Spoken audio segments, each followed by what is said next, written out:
대한민국 최고의 방송 역전 용사들, 오늘도 국내외 계신 시청자 여러분들과 함께 하기 위해서 이렇게 모였습니다. 반갑습니다. 그리고 여러분 덕분에 어제 150만 명을 돌파했는데요.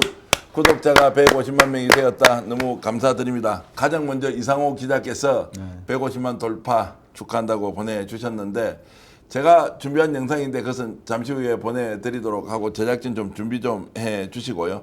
자, 오늘 역전용사들, 우와, 지금 박찬대 민주당 당대표 후보가 잠시 후 8시 30분에 직접 출연하시는데요. 그 전에 오늘 저와 함께 역전의 용사, 세상을 역전시킬 두 분 소개하겠습니다. 고발뉴스 대표 이상호 기자, 어서 오십시오. 네, 안녕하십니까. 어서 오십시오. 반갑습니다. 요즘 건강관리 잘하고 계시죠? 네, 요즘 더워가지고 많이들 고생하시고 계신데 그래요? 건강관리 각별하게 좀 유념하시고 아, 있습니다. 예, 완전히 MBC다운 멘트입니다. 요즘 MBC한테 공문 받아가 제가 엄청 지금 머리가 좀 아픈데, 자, 또 한 분, 신용환 교수님 어서 오십시오. 네, 안녕하세요. 신유환입니다. 네, 아유, 반갑습니다. 반갑습니다. 오늘 2,300분이나 벌써 들어오셨는데, 네. 오늘 이렇게 달리면 박찬대 원내대표가 나올 때는 한 15,000명, 그러면 스픽스가 매불쇼 뉴스공장보다는 10분 1밖에 안 되겠지만 오히려 다시 보기를 통해서, 재방송을 통해서 훨씬 더 많은 분들께 보여드리겠다, 이런 각오를 하면서 오늘 방송 재밌게 한번 해보겠습니다.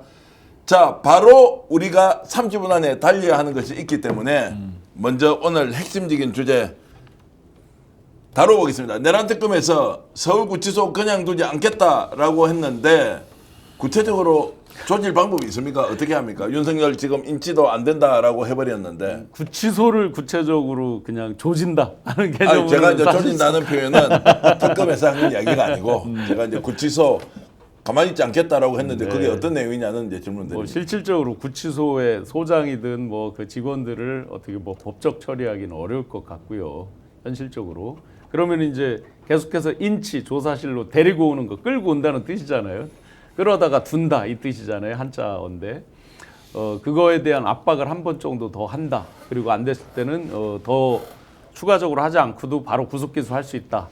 이런 쪽에 이제 여러 압박 수단으로 이야기를 하겠죠. 아, 그래요? 근데 그 근데 직원들에 대한 직접적인 어떤 처분은 어렵지 않을까. 일단은 우리 그 김경호 변호사님께서 시의적절하게 서울구치소장에 대해서 고발장을 제출하셨어요. 예. 그리고 이제 직권남용죄라고 하는 것이 예. 지금 이 내란 극복 과정에서 우리 시대 정신에 부합하지 않는 행위거든요. 명백하게. 그리고 지난 윤석열 정권 때 임명된 구치소장이기 때문에, 더구나 지난번 뭐 연어 술 파티 이화영 그 경기부지사 당시에 그런 사안이 있었기 때문에 이 사안에 대해서 고발한다라고 하는 부분, 그 다음에 구치소 교정 공무원들에 대해서 관련 책임자에 대해서 조사할 방침을 밝혔기 때문에 이 사안은 아마 공무원들 입장에서 상당한 압력으로는 다가올 것 같습니다. 자, 실질적으로 뭐 사법 처리가 될 가능성이 있느냐에 네. 대해서는 말씀하신 것처럼 약간 논란의 여지는 있겠습니다. 네, 강력한 압박 수단은 되겠죠. 왜냐하면 이제 할 일을 하지 않은 거거든요. 법에는 정해져 있으니까.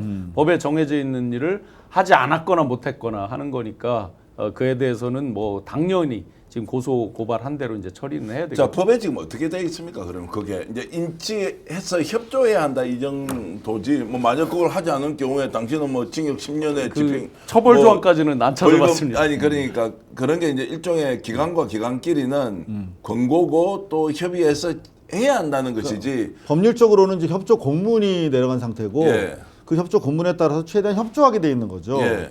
그러면 통상적인 협조라고 하면은 자기들이 할 수 있는 최선의 노력을 다하는 것이 이제 협조에 해당되는 내용일 텐데, 예. 지금 강제로 끌어낸다? 이를테면 뭐 이렇게 주목받는 정치인이 아닐 경우에는 뭐 팔 뒤로 확 꺾어가지고 뭐 끌어낼 수 있겠지. 근데 이 사안에는 내가 안 나간다고 버틸 경우에 강제력과 물리력을 사용하는 데는 한계가 있을 거란 말이에요. 그걸로 또 여론에 또 일부 윤어게인 쪽에 어필을 할 것이고, 당연히 뭐 김게리 같은 선수들은 그 교도관에 대해서 뭐 폭력 행위 등에 대해서 과잉이다라고 하는 또 법률적인 또 액션에 들어갈 것이 거의 명확해 보이기 때문에, 그런저런 상황에서 사실상 눈치 보기 급급하고 있는 것이 현재 교정당국 아닐까 이렇게 박근혜 보입니다. 당시에도 이제 똑같은 패턴이거든요. 지금 실제로 이제 그러면 출장 조사를 할 거냐 말 거냐 논란. 옆에 이제 별도 조사실로 거기까지도 못 가느냐 등등 하다가 결국 이제 출장 조사는 안 했죠. 지금 윤 측 변호인들이 하는 얘기죠. 출장 조사 와라 이런 얘기잖아요. 마치 그 인치하는 거 외에는 다른 수단이 없는 것처럼 언론을 호도한다면서 특검을 비난을 했습니다. 이들은 계속해서 그 한 줌도 안 되는 그 지지자들에게 계속 시그널만 보내고 있는 거죠. 핍박받는 모습의 연출이 이들의 궁극적 목적이다라고 보여집니다. 근데 여기서 정말 우리가 분노하는 지점은 뭐냐면 바로 박근혜가 그렇게 인치에 응하지 않고 버틸 때 대단히 수사상의 애로를 겪었던 것이 바로 이제 그 국정농단 특검이었단 말이에요. 네. 그 수사를 했던 팀장이 자신이면서 그때 당시에 사법처리 검찰 조사에 응하지 않는다고 언론에다가 규탄하던 자가 그걸 그대로 지금 복귀해서 반복하고 있다. 이건 정말 분노할 지점이죠. 이상호 기자님 이제 그 노트북을 약간 오른쪽으로 좀 당겨 주시면 우리가 중요한 먹고 살아야 되는 광고가 지금 잘 안 보여서 이상호 기자 한번 비춰 주십시오. 죄송합니다. 아이고 잘 보입니다. 사과 쿠키 세트 29,900원인데 여러분 지금 자 댓글창하고 이제 상품이 있는데 자 어쨌든 네. 요거 한번 여쭤볼게요. 지금 만약 이상호 기자가 네. 조은석 특검이다 특별검사다 그러면 어떻게 조치합니까? 일단의 그 액션이 나왔어요. 너 그러면은 우리 너 조사 안 하고 바로 그냥 기소해 버릴 거야. 자 그렇게 간다. 응.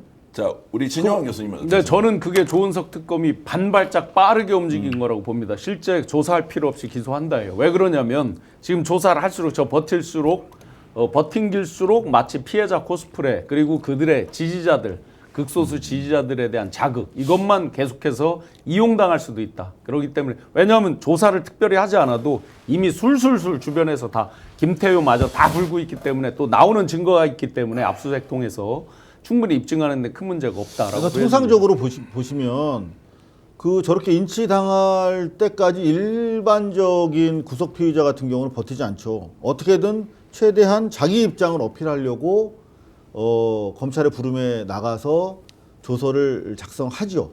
그리고 응하지 않을 경우 자기한테 불이익이 있다는 거 명백하게 아니까 실제로 그게 정상인데 윤석열 같은 경우는 어떻게든 버티겨가지고 지금 검찰이 아니라 국민 일부 지지층을 상대로 지금 정치를 하고 있는 것인데 실제로 저게 지속이 되면 절대 자기한테 불리할 상황이 아니거든요. 어차피 고립시켜 놓고 그 주변에서 확보한 진술 자료 더구나 지금 측근일수록 더 강도 높게 지금 배신하고 있거든요. 절대 유리할 게 없는데 지금 초반 기세 싸움에서 유리한 삿발을 잡기 위해서 버티고 있는데 곧 제가 봤을 때 후회할 거다. 저 후회하지만 그러면은 재판에도 안 나온다?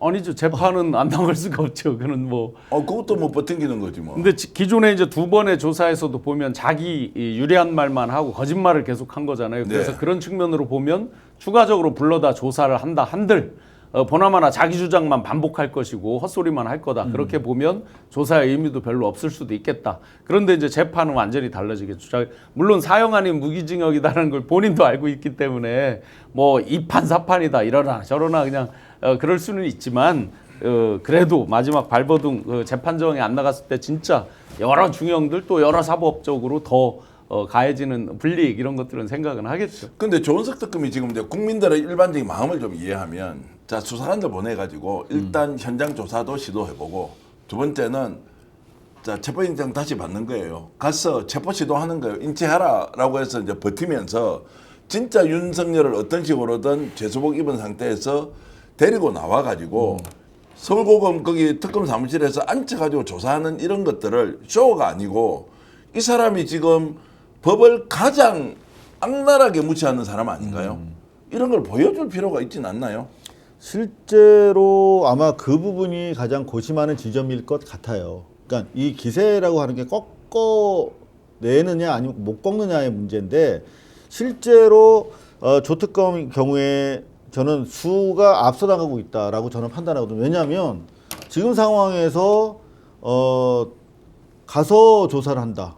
옛날 뭐 콜검처럼 뭐 달라진 게 뭐 있습니까? 특검이 출범했는데 가가지고 가서 조사를 하고 와. 근데 실효적으로 조사를 받으러 가서 의미 있는 진술을 받을 가능성도 거의 없어요. 그런데 우리가 가가지고 굽혀? 이거는 기세 싸움에서 이거는 아니다라고 판단한 것으로 보이고, 아, 너 그럼 하지 마. 어차피 너는 구속 피의자고 이미 법원이 너의 구속을 인정한 상황은 이미 불리하게 돌아가고 있는 판인데, 너 지금 조사 안 받고 있는 것도 이거는 다 법관들에게 대단히 좀 불리한 정황을 제공하고 있는 거야. 이건 다 안단 말이야. 그런데 우리가 구태여 가서 네 액션에 맞춰서 춤을 춰준다? 안 한다라고 사실상 그 우위에서 더 고도의 전술을 쓰고 있는 것이다, 이렇게 생각이 듭니다. 네. 이미 국민들 그 여론 자체가 지금 이런 오만방자한 모습들, 법 위에 군림하는 것 같은 모습들을 통해서 이미 심판 판결은 국민들 마음속의 판결은 다 나와 있다고 봅니다. 그렇다고 보면 지금 어떤 행동을 하든지 간에 다 이 사법적 잣대, 이 부분은 또 별개의 건이지만 조은석 특검이 그런 부분을 여론과 실질적으로 실효성을 거둘 수 있는 부분을 다 고려했다라고 생각을 하고요. 만약에 지금 불구속 상태다 그러면 상당히 심각한 상황이죠. 그렇죠. 네. 그렇다 그러면 그런데 얘기가 다르죠. 이미 꼬린 시켜놓은 상황이기 때문에 아쉬울 거 하나도 없다. 그래서 우리 제가 입장에서 예. 기분은 나쁘지만. 예. 국민들도 그러면 지금 이제 꼬린 시켜놨으니까 네. 뭐 지가 버티든 말든 특검에서 굳이 무리하게 가서 인치를 시킨다 또는 강제로 이렇게 좀 뭔가 강제로 이렇게 구인을 한다 이렇게 할 필요가 없다고 엊그제 이제 양해를 해주는 겁니까? 국민들은 어떻습니까? 엊그제 이제 모스탄인이 윤어게인 당인이 이제 자기들이 계속 빌드업하는 것들이 있잖아요. 예, 예. 그런데다가 괜히 밥숟가락 얹어주듯이 그들이 뭔가를 빌미를 만들어줄 필요는 전혀 없다고 생각을 하고요. 거꾸로 농담드리면 야, 저 에어컨 빵빵 틀어줄게. 그리고 저 소주에 고기 저거 해줄게. 농담입니다만 다른 방식으로 약 올리듯이 뭘 하는 게 오히려 나을 수도 있겠다는 생각이 듭니다. 영치금과 관련해서는 자 오늘 보도에 윤석열 김건희 예금만 56억 원이 있습니다. 근데 영치금이 없어서 400만 원을 이제 모았단 말이죠. 지금도 이제 계좌 공개를 하고 있으니까 400만 원이 넘으면 더 모을 수는 없는 건 알고 계시죠. 자 이렇게 하는데 이게 지금 윤석열 작품이냐 김계리 작품이냐 뭐 이런저런 이야기가 많은데 이상호 기자 어떻게 보세요? 그 저는 제3의 인물의 작품일 가능성이 있다. 아 그래요? 실제로 돈이 없을 수도 있다고 생각해요. 실제로 돈이 없을 수 있죠. 김건희가 안 풀어줘서. 예. 그러니까 김건희가 모든 사실은 주도권, 집안 경제 주도권도 김건희가 가지고 있고 실제로 2천만 원, 3천만 원밖에 없는 노총각을 자기가 데려다가 결혼해 줬다라고 얘기하지 않습니까? 그 부분에 대해서는 사실 결혼 이후에 윤석열이 조성한 가게 자금이 있나? 술 처마시느라고. 저는 김건희가 자기 변론을 위해서 사실 막대한 변호사비가 필요한 건 사실이거든요. 그러니까 어차피 뭐 윤석열은 들어가서 나오기 어려운 상황으로 보고 나라도 살자라고 해서 현명하게 윤석열에 대한 지원을 현명하다는 말씀 취소하겠습니다. 자기 생각으로 윤석열에 대한 지원을 실제로 취소해서 윤석열이 상당히 그 공공한 입장에 처해 있을 수도 있겠다 이런 생각도 해봅니다. 소위 말해서 이제 밀어빵, 몰어빵이라고 표현하잖아요. 한 사람한테 다 몰아서 이제 더 뒤집어 쓰고 가라. 그러면 이들이 패밀리 비즈니스라고 그랬고 비즈니스 공동체라는 말이 이미 이제 전 국민적으로 다 알 정도가 됐습니다. 그럼 빛의 속도로 손절한다? 누구까지? 김건희까지 저는 손절한다고 봅니다. 왜냐하면 지금 사형 무기징역 나왔단 말이죠. 그럼 뻔하단 말이죠. 다른 사람들이 다 술술 드는 이유도 거기에 있잖아요. 이미 결론을 거의 알기 때문에 저 사람들한테 이제 더 이상 밉보일 것도 없고 저 사람들이 우리한테 나쁘게 할 것도 없다라고 생각하기 때문에 김태호 같은 사람들 다 이제 엎어신단 말이죠. 그럼 그 정점에 있는 김건희 다 남편이 했어요. 저 사람이 했어요. 할 수 있는 거죠. 그러니까 빛의 속도로 손절치는 건 엊그제부터 구속되는 당시부터 이미 시작된 거 아니냐. 궁극적으로 극단적으로 보면 그렇고 당연히 제가 이제 변호인들 움직임을 보시면 그날 최지우 변호사가 거의 김건희 전담하듯이 했는데 두 번째 그 윤석열 할 때 가더란 말이죠. 그러면 그 왜 갔을까? 변호를 같이 해주기 위해서 갔을까? 저 그렇게 생각지는 않아요. 뭐냐면 내란 특검 3가지 특검에 다 얻어 걸리는 게 김건희란 말이죠. 그러면 내란 특검에서 분위기가 어떤가? 어떻게 조사하나? 이런 것들을 보면서 결국 자기 방어적 기재 그런 측면이 훨씬 강할 수 있겠다. 자 윤석열을 떼내면 최은순, 김건희, 김진우는 다 삽니까? 괜찮아요? 뭐 괜찮지 않죠. 개별로도 제가 있으니까 당연히. 네. 자 윤석열이 그러면은 자 실제 지휘자는 또는 배우는 본인의 배우자였다. 배우가 배우자다. 최은순이다. 이렇게 진술할 가능성이 조금이라도 있습니까? 윤석열이 스스로 해가지고 야 공지우가 봐줘 이렇게 안 했을 거면 요청이 들어왔을 거 아니에요. 자, 도이치모터스 주가 조작 봐주라. 이것도 누군가 부탁을 받지 않았겠습니까? 삼부토건 주가 조작 이거 윤석열인데 야 조작해 먹어 이렇게 하지 않았을 거 아니에요. 네, 그 당연히. 배우가 명백하게 존재할 것인데 근데 제가 봤을 때는 애매한 상황도 분명히 있을 거야. 윤석열이 배후에 있는 걸 보고 김건희를 도와준 사람들이 저는 대부분일 거라고 생각해요. 예.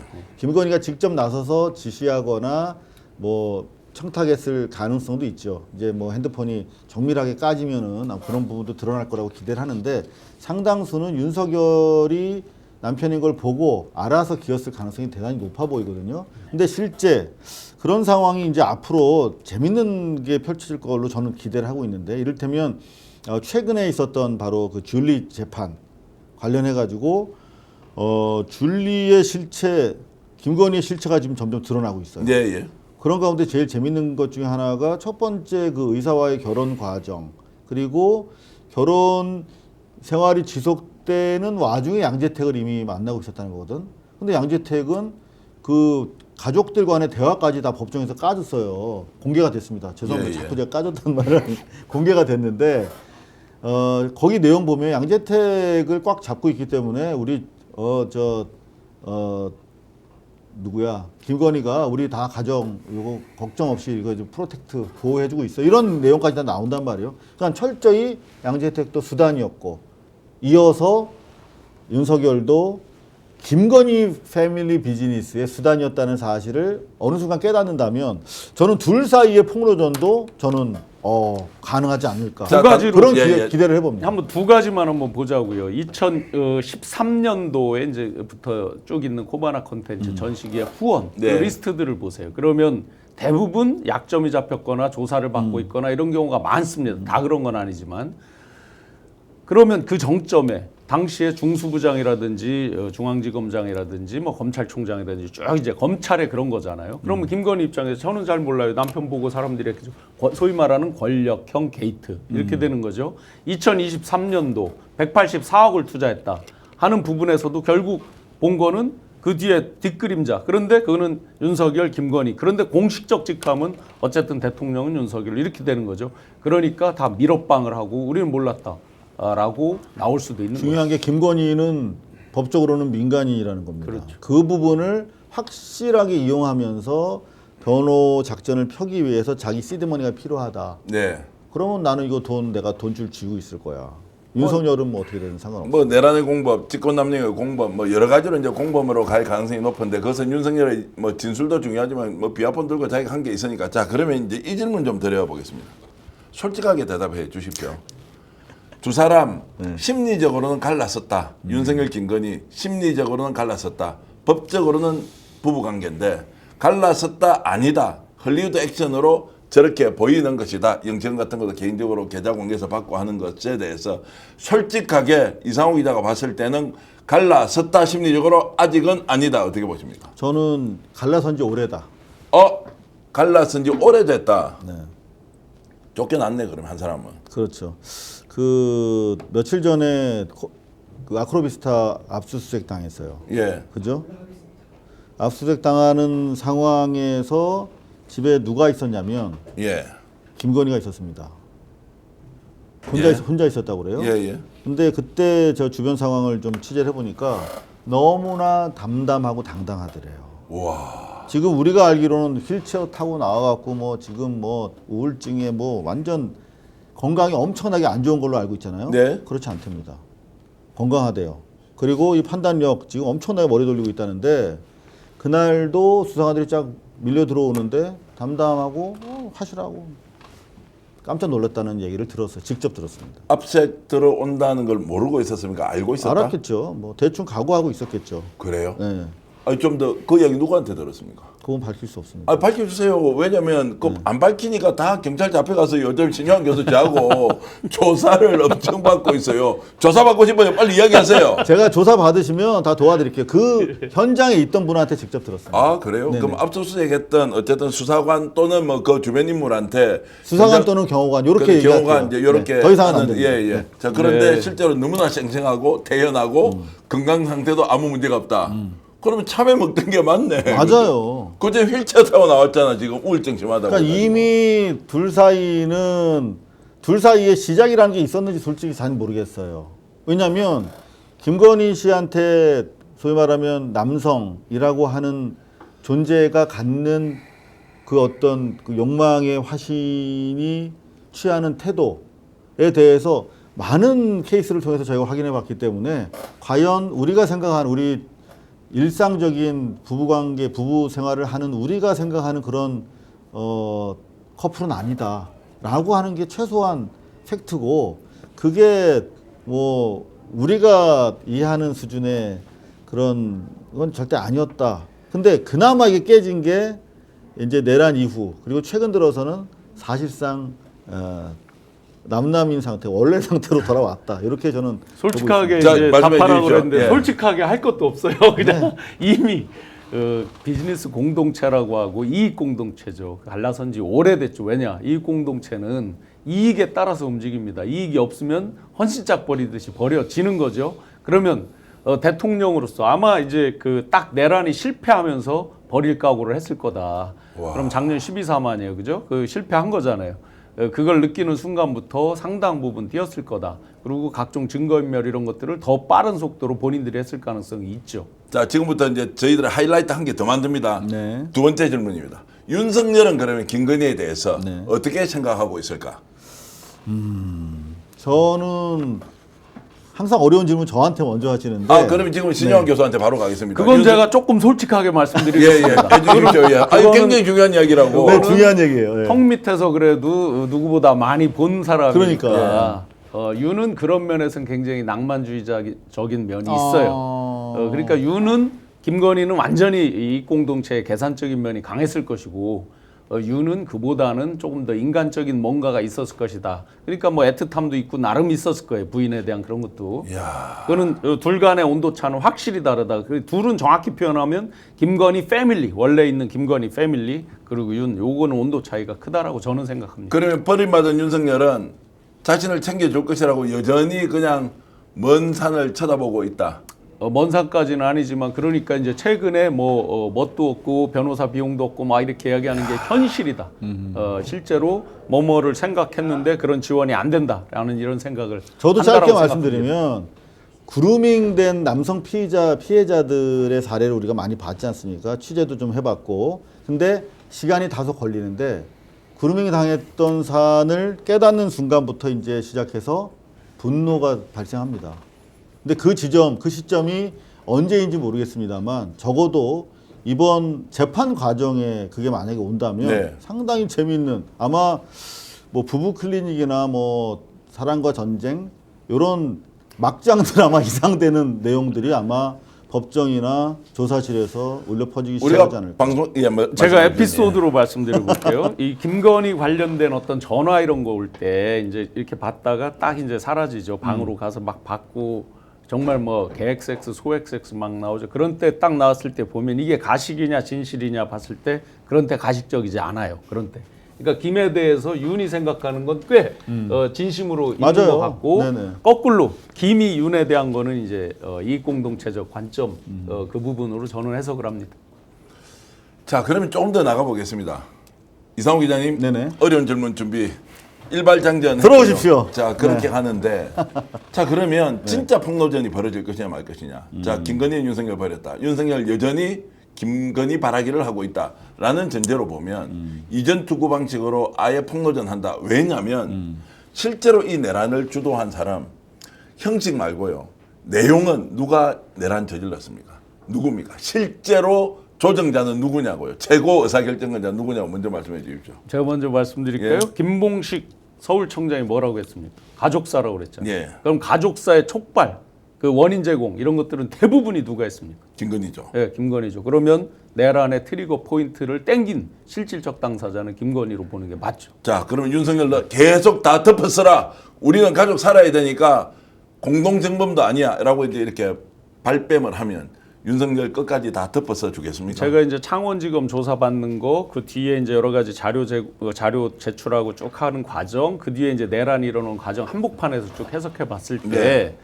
윤은 물론 그 전부터 1년 전부터 준비를 한 거예요. 근데 그날 트리거를 땡기는 것조차도 윤이 결정을 못했을 수도 있죠. 그건 알 수가 없죠. 왜냐하면 뜬금없이 김건희 여사는 몰랐습니다라는 걸 이상민 장관이 얘기하고 하잖아요. 누가 묻지도 않았어요. 왜 그렇게 답할까? 보호할 최고의 대상, 보호해야만 할 필연적인 사유가 있기 때문에 그렇게 한 거다. 그렇게 보면 윤은 끝까지 자기가 안고 간다 만다도 모르고 계속해서 자기가 뒤집어 쓸 수밖에 없는 구조죠. 재미있는 거는 저는 김건희 특검이 진행되면서 윤석열이 우리 처가 그런 것도 관여했습니까? 네. 현타로 뒤통수 맞는 일들이 계속 드러날 겁니다. 줄리 재판에서도 계속 그런 것들이 좀 나올 것이고요. 결국 따지고 보면 윤석열이 실제로 취한 이득이 별로 없어요. 이거 뭐 오해의 소지가 있습니다. 이를테면 뭐 양평 고속도로 같은 경우만 해도 결국은 공무지구나 그 금방 그 엄마랑 자기 패밀리 땅 때문에 그런 거 아니겠습니까? 네. 근데 거기 뭐 윤석열 땅이 있다는 얘기는 없잖아요. 윤석열은 김건희한테 우쭈쭈 그 그루밍 당하면서 자기한테 맞지 않는 대통령이라는 옷을 입은 거예요. 그리고 그 옷이 한없이 무겁고 불편했던 자입니다. 실제로 저는 술 마시면서 많이 벗어나고 싶었을 것 같아.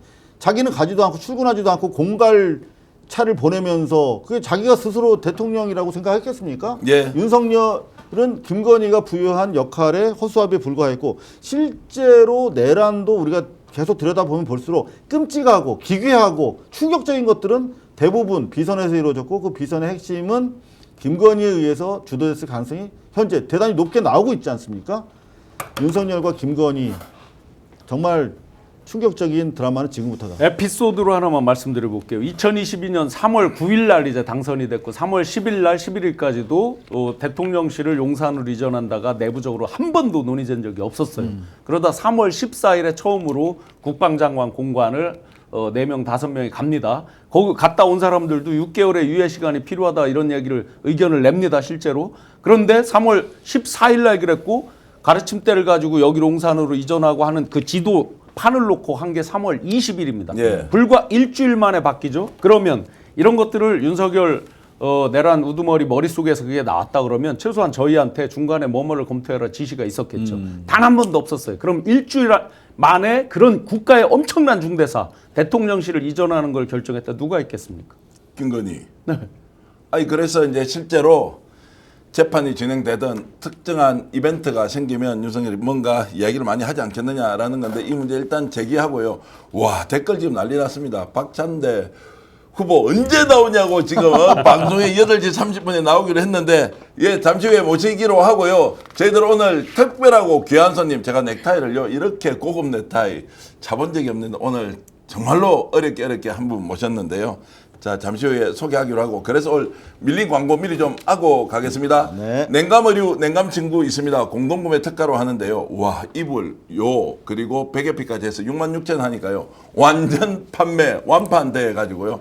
오늘부터 아마 주문하시는 분은 내일 모레 계속 이렇게 받으면서 아마 순차적으로 공급을 할 것 같은데 자 우리 지금 댓글창으로 지금 나오고도 있고 우리 화면 태그에 있는데요. 냉감친구 끝났고 솔드아웃 됐다가 오후에 공장하고 다시 연결해서 다시 만들기로 했으니까 여러분 주문해 주시면 대한민국 최저 가격에 확실하게 좋은 제품 만날 수 있다라는 거 하시고요.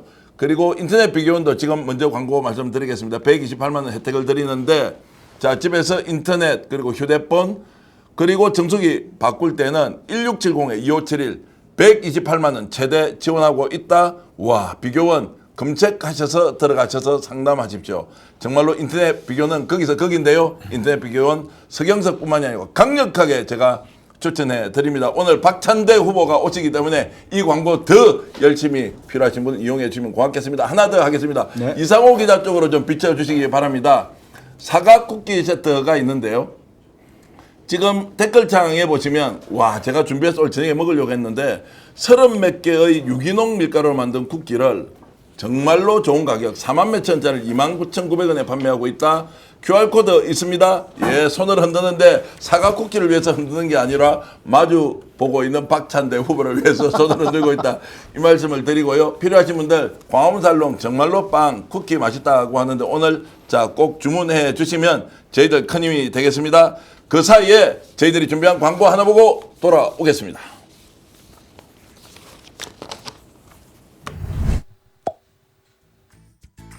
연일 폭염입니다. 어젯밤 잘 지내셨습니까? 오늘 여러분들이 시원하게 주무실 수 있는 강력한 냉감 제품 소개해드리러 왔습니다.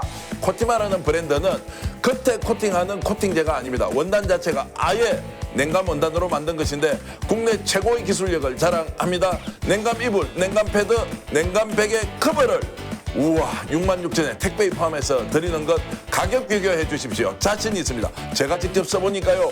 우와 이렇게 상쾌하게 좋은 이불을 덮을 수 있다. 깜짝 놀랐습니다. 간밤에 너무 시원하게 잘 잤습니다. 에어컨도 끄고. 슈퍼 싱글 사이즈라서 넉넉합니다. 스픽스가 여러분들께 혜택 드리려고 공장과 아예 만들었습니다. 스픽스몰의 공동구매 시리즈 계속됩니다. 3,000세트 한정 판매 곧 마감될 것입니다. 두고 보십시오. 기회 있을 때 여러분 구매하십시오. 광고 보신 대로 열심히 이용해 주시면 고맙겠습니다. 오늘 여러분들 덕분에 150만 명 돌파했는데요. 야 정말로 가는 날이 진짜 생일잔치라고요. 박찬대 당대표 후보 나오셨습니다. 어서 오십시오. 예, 안녕하십니까. 스픽스 150만 돌파하는 날 딱 출연해가지고 예. 굉장히 감동적입니다. 너무 감사합니다. 제가 예. 사실 인터뷰 한번 해보려고 여러 번 연락을 드렸는데 소위 말하면 까였습니다. 그런데 오늘 이렇게 이제 와주셔서 진심으로 감사의 말씀드리고요. 네. 여러분 여쭙고 싶어 있는 질문 다 올려주십시오. 이상호 기자 그리고 우리 신용환 교수님과 함께 정말로 지금 당대표 경선이 어떻게 돌아가고 있는지 제대로 한번 따져봐야 되지 않겠습니까? 후보 누군지 다 아실 테고요. 그리고 실제로 이재명 대통령의 본 마음은 무엇인지 이것도 궁금한데 오늘 제가 꼬치 따져서 한번 여쭤보겠습니다. 예. 자, 지금 질문 제가 먼저 드리겠습니다. 박찬대 후보님, 네. 누가 이기고 있습니까? 정청래 후보, 박찬대 후보 누가 이기고 있습니까? 지금 박찬대가 앞서가고 있는 것 같습니다. 아, 그렇습니까? 네, 저와의 싸움에서 제가 지금 이기고 있습니다. 그렇습니까? 신 교수님 어떻습니까? 실제 단톡을 보면요, 단톡 숫자에서 압도적으로 많습니다. 박찬대 의원님 단톡이 모르겠어요. 뭐 딴 데는 또 딴 사람들이 어떤지 모르지만 충청 지역 같은 경우는 의원님들 그런 영향도 있는지 하여튼 단톡 숫자가 굉장히 많습니다. 인천에서 처음 정치 시작하실 때 정말로 남들이 일반적으로 경험하지 못하는 후보에서 탈락해버리고 근데 포기하지 않고 그 후보를 밀어주고 또다시 또 출마했는데 또 공천을 못 받고 또 그 후보를 밀어주고 해서 정말로 삼전사기하면서 정치를 시작했을 때 정치의 신의가 무엇이냐 의리가 무엇이냐 이런 것들을 모범적으로 보여주신 분인데 그러면 산전수전 다 겪어보셨지 않습니까? 사실 초반에 한 4년 정도 시행착오가 있기는 했는데요. 19대 때 처음 출마했다가 지금 말씀하신 대로 컷오프가 됐습니다. 2011년 말에 민주통합당이 만들어지면서 국민한테 뭐라고 약속했냐면 공천권을 국민에게 돌려주겠다. 오픈 프라이머리를 약속을 했거든요. 그때 윤상현 지역구에 제가 출마를 했습니다. 2012년 1월 3일 그때 입당해가지고 2달 있다가 2월 29일 날 바로 컷오프 됐던 경험이 있는데요. 그때 그 공천과 관련해서 사실 내부 분란이 좀 있었습니다. 일부 사람들이 탈당을 해서 뭐 당사를 점거하고 막 데모했던 그 와중 속에서 사실 저도 공천권을 국민에게 주겠다는 약속을 믿고 사실 입당을 했고 그리고 그거를 기초로 해서 경선을 기대했는데 경선조차 하지 못하고 컷오프 됐을 때 사실상 상당한 실망이 있었지만 저를 한번 돌이켜 본 것 같아요. 민주당에 내가 권리가 있는가? 물론 약속을 지키지 않은 부분에 대한 섭섭함은 있었지만 내가 민주당이 나한테 공천 주지 않거나 기회를 주지 않은 부분에 대해서 내가 한번 점검해 봐야겠다 해서 그때 한번 그냥 당을 따랐던 그 결정이 바로 그 다음 총선에 더 어려운 지역구에서 당선되는 그런 결과가 나와서 자신 있게 이 공천과 관련해서 큰 틀에서 자기의 기대에 채워지지 않는다 하더라도 인내하는 사람한테 더 큰 성과가 오는 경우가 있더라. 나는 그랬다. 이렇게 이야기를 하고 있습니다. 자, 그래서 이제 상대 후보를 열렬히 선거운동을 해주거든요. 와, 그 장면을 보고 역시 박찬대 이제 정치인이 중앙정치 무대에 봤을 때 정말로 신이 있고 신뢰할 만한 분이다 이제 이렇게 했는데 자, 그런 경험들을 종합적으로 봤을 때 솔직하게 좀 이야기해 주십시오. 이번에 그래서 당대표 경선해서 네. 이길 것 같습니까? 질 것 같습니까? 물론 이제 한 달이 아니고 한 보름 이상 남았기 때문에 결과는 모르지만 이길 것 같습니까? 질 것 같습니까? 솔직히. 질 수는 있지만 저는 이길 거라고 생각합니다. 그렇습니까? 네. 왜 그렇습니까? 일단은 아직 이제 여론조사에서 보게 되면 좀 밀리는 느낌이 좀 없지 않아 있는데 사실 준비 기간과 출마가 좀 적어서 정치 고관여층과 우리 동료 의원들 주변의 현장의 분위기를 보게 되면 지금 이재명 정부의 원팀을 이루어서 이재명 정부 성공을 도울 실력이 검증되어 있고 경험한 후보는 박찬대다라고 하는 인식이 널리 퍼져 있다. 이런 생각이 들어서 남아있는 2주 넘는 기간, 한 20일 정도의 기간을 충분히 노력을 하게 되면 충분히 이길 수 있다. 이렇게 판단합니다. 작년에 이제 제가 인재영역이 왔을 때 지방까지 이렇게 일일이 다니시면서 영입 인재들에 대해서 섬세하게 케어해 주시고 좋은 말씀 이렇게 세부적으로 해 주시고 하는 거에 굉장히 감동을 받았거든요.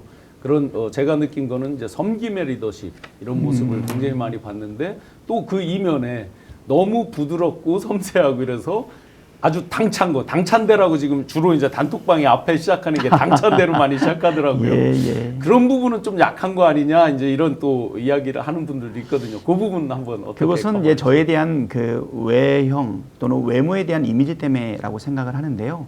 5월 3일 날 원내대표가 돼서 12월 3일 날 불법 계엄이 터질 때까지 각종 민생 법안, 개혁 입법 법안, 그 다음에 탄핵안, 특검안, 그 번번이 거부권을 돌파하지 못해서 계속 좌절할 수 있었지만 한 번도 포기하지 않고 아주 정말 당차게 밀어붙였었거든요. 물론 거듭되는 뭐 특검이라든가 또 거듭되는 탄핵안에 대해서 당내에 이견이 있거나 반대 의견이 없었던 것은 아닙니다.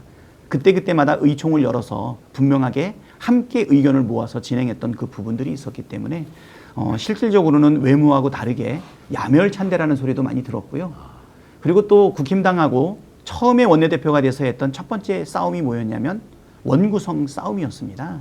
그때 과거의 문법에 의하면 국회의장이 민주당이라면 그러면 법사위원장은 국힘당으로 줘야 된다. 또 법사위원장을 민주당이 한다라고 하면 운영위원장은 국힘당에다 줘야 된다. 아니면 과방위를 줘야 된다. 문체위를 줘야 된다. 행안위를 줘야 된다.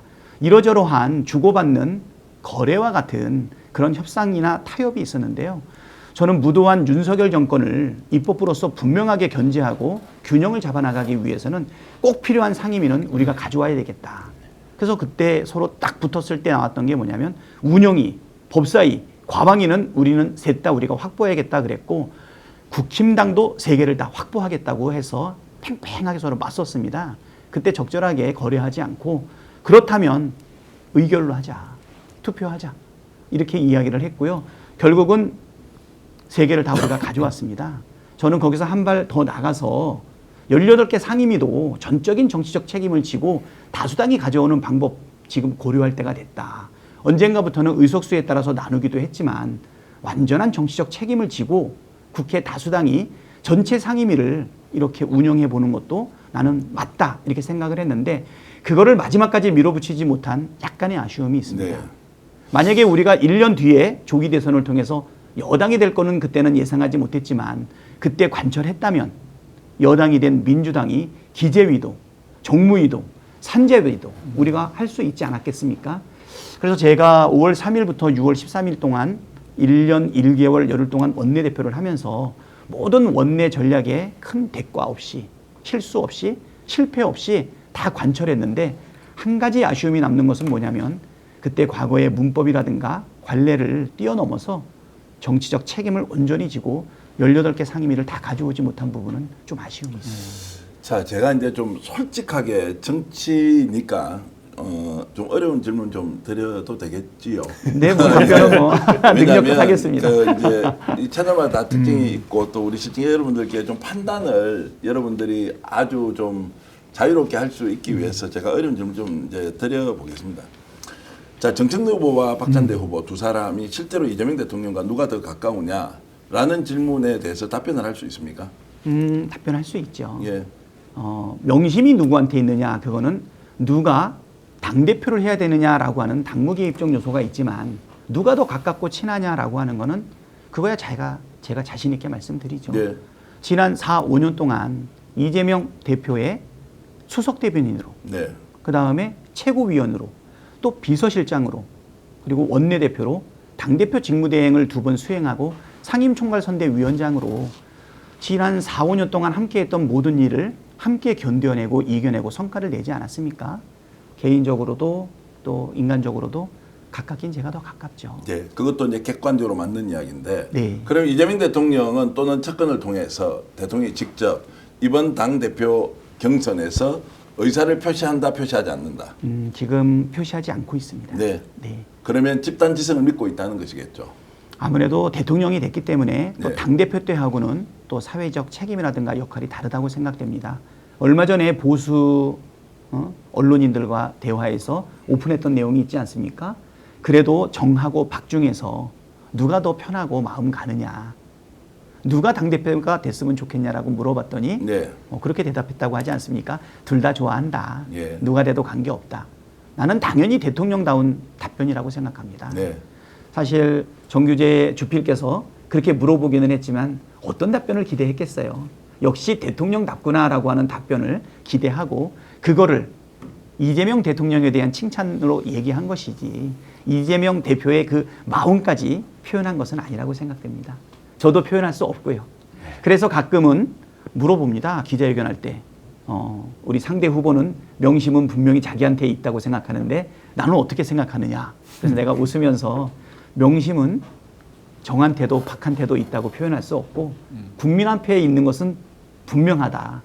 명심은 국민에게 있다는 것을 명심해라. 내가 이렇게 한번 얘기한 적이 있습니다. 자, 그러면 이제 대통령은 누구를 지지하지 않을 것이고 집단 지성을 믿는다라는 전제로 보면 네. 대통령과 객관적으로 가깝다는 것을 당원들도 알지 않습니까? 누가 알죠. 보더라도 지난 4년 동안 보면 뭐 정청래 대표보다는 우리 박찬대 대표가 더 가깝다고 후보가 이제 생각할 텐데 왜 당원들은 지금 막 박찬대 밀어야 되겠다. 박찬대가 당 대표 돼야 돼라고 하면서 몰표 또는 이렇게 압도적 지지가 나오지 않는 이유 솔직하게 한 말씀 한번 해봐주십시오. 사실은 뭐 정청래 우리 전 법사위원장의 전략도 좀 먹히는 것 같아요. 진감인가 하는 상태에서 명심은 분명히 나한테 있다라고 얘기했던 그 부분이 네. 영향을 미치는 부분도 있고 또 한편으로는 우리 정청래 법사위원장이 법사위원장으로 충분한 역할을 했던 부분에 대한 기대도 같이 있다. 이렇게 보이고 있습니다. 그렇지만 박찬대가 꼭 당대표가 돼야 된다라고 하는 의견도 굉장히 많고요. 네. 그것이 여론에 그대로 다 반영되지 않은 부분도 있지 않겠습니까? 당대표를 뽑는 전체 비율이 여론조사 30%에 당원 대의원 합쳐서 70% 아니겠습니까? 당대표를 뽑는 그 구성의 7대 3이다라고 하는 부분이고 여론조사상으로는 약간의 차이가 있지만 디지털 커뮤니티의 어떤 여론이라든가 또는 정치 고관여층의 여론이라든가 아니면 동료 의원들의 선택이라든가 이런 부분에서는 분명히 제가 압도적인 지지를 받고 있기 때문에 남아있는 이 경선 기간 동안에 얼마나 우리가 집중하느냐에 따라서 결과는 왔다 갔다 할 수 있다. 이렇게 생각이 들고요. 좀 전에 그 사진 하나 올라왔었는데 의원님 혹시 저 사진 기억나십니까? 어떤? 제가 오늘 박찬대 의원님 나오신다고 그러니까 어느 분이 저한테 이거 저기 하면 깜짝 놀랄 거라고 말씀하시는데 저 기억나십니까? 사진을- 예, 보기는 했어요. 저도 깜짝 놀랐습니다. 그게 언제예요? 저게 제가 초선 막 당선되고 나서 송영길 전 대표가 그때 이제 지방선거에서 떨어지고 예, 20대 국회를 통해서 4선으로 들어왔을 때거든요. 또 우리 인천 정치 선배 아닙니까? 그때 판교 테크노파크 이거를 가서 좀 벤치마킹 하자. 왜냐하면 송영길 대표의 지역에도 계양 테크노파크를 만들고자 하고 하는 그런 공약이 있었습니다. 그래서 판교의 성공을 계양으로도 한번 가져오자. 같이 가겠느냐? 그래가지고 예, 이재명 그 당시 성남시장과 셋이서 간담회도 하고 사진을 찍었던 내용인데 저게 갑자기 한 10여 년 만에 갑자기 와. 나타나서 저도 깜짝 보내주신 놀랐죠. 분이 10년 된 사진이라고 하면서 저한테 분명히 저게 아마 카톡을 보내주시더라고요. 2016년 한 6월쯤 될 겁니다. 왜 그러냐면 네. 5월 30일 날 우리가 임기가 시작이 됐는데 바로 갔던 기억이 있거든요. 네. 어떻게 보면 저게 실질적으로 이재명 대통령과 처음 찍은 사진인 것 같아요.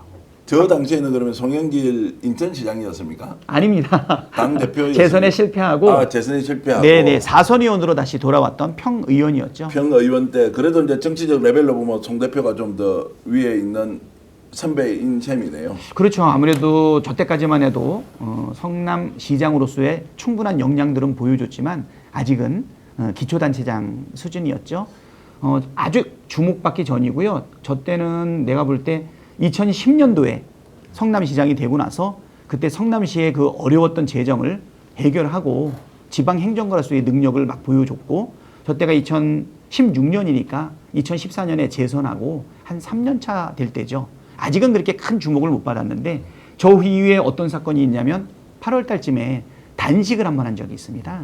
그때 박근혜 네. 정권의 지방재정, 그다음에 복지예산과 관련해서 물러서지 않고 금식으로, 아니 단식으로 저항할 때가 있었는데, 그게 이제 제가 두 번째 거기 지지하러 가서 두 번째 만남이 있었던 거죠.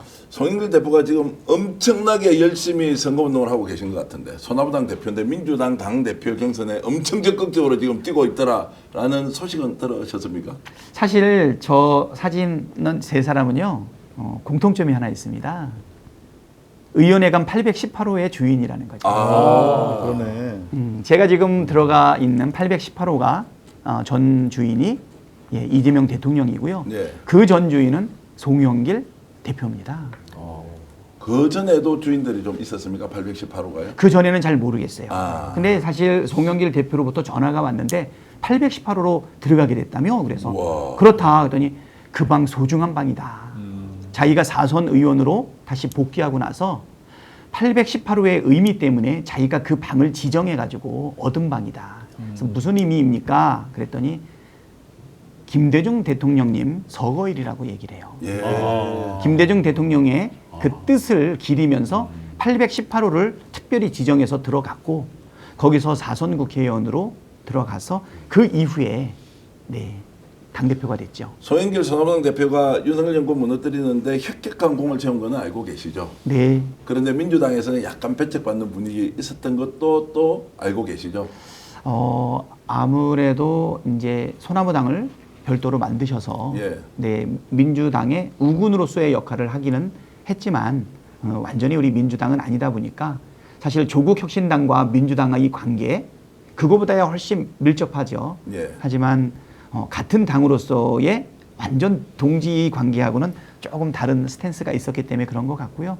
저는 개인적으로는 뭐 존경하는 선배이시고 또 지금도 서로 소통을 잘 하고 있고요. 또 한편으로는 저를 열심히 돕고 계신 이유는 어려움을 겪고 있을 때 계속 연락을 하고 찾아뵙고 그랬었죠. 광주에서 출판기념회 할 때 남들 가지 않을 때 거기 가서 축가를 2곡이나 불렀던 그런 경험도 있고요. 법원 앞에서 사실 텐트를 쳤고 농성할 때도 그런 갔던 경험이 있습니다. 아마 송영길 우리 전 대표는 제가 처음 인천에서 정치를 시작할 때 이미 그때 인천시장이셔가지고 인천의 정치 선배로서 여러 가지 저한테 영향을 많이 미쳤던 분이죠.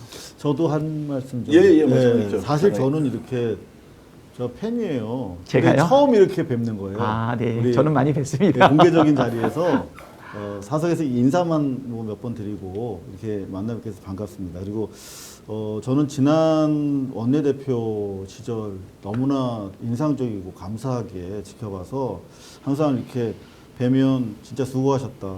정말 감사하다. 이런 말씀 꼭 드리고 싶었습니다. 정말 감사했습니다. 예. 저도 이상호 기자님 좋아하고 존경합니다. 사실 저는 2004년부터 정청래 의원이랑 되게 친하게 지내왔어요.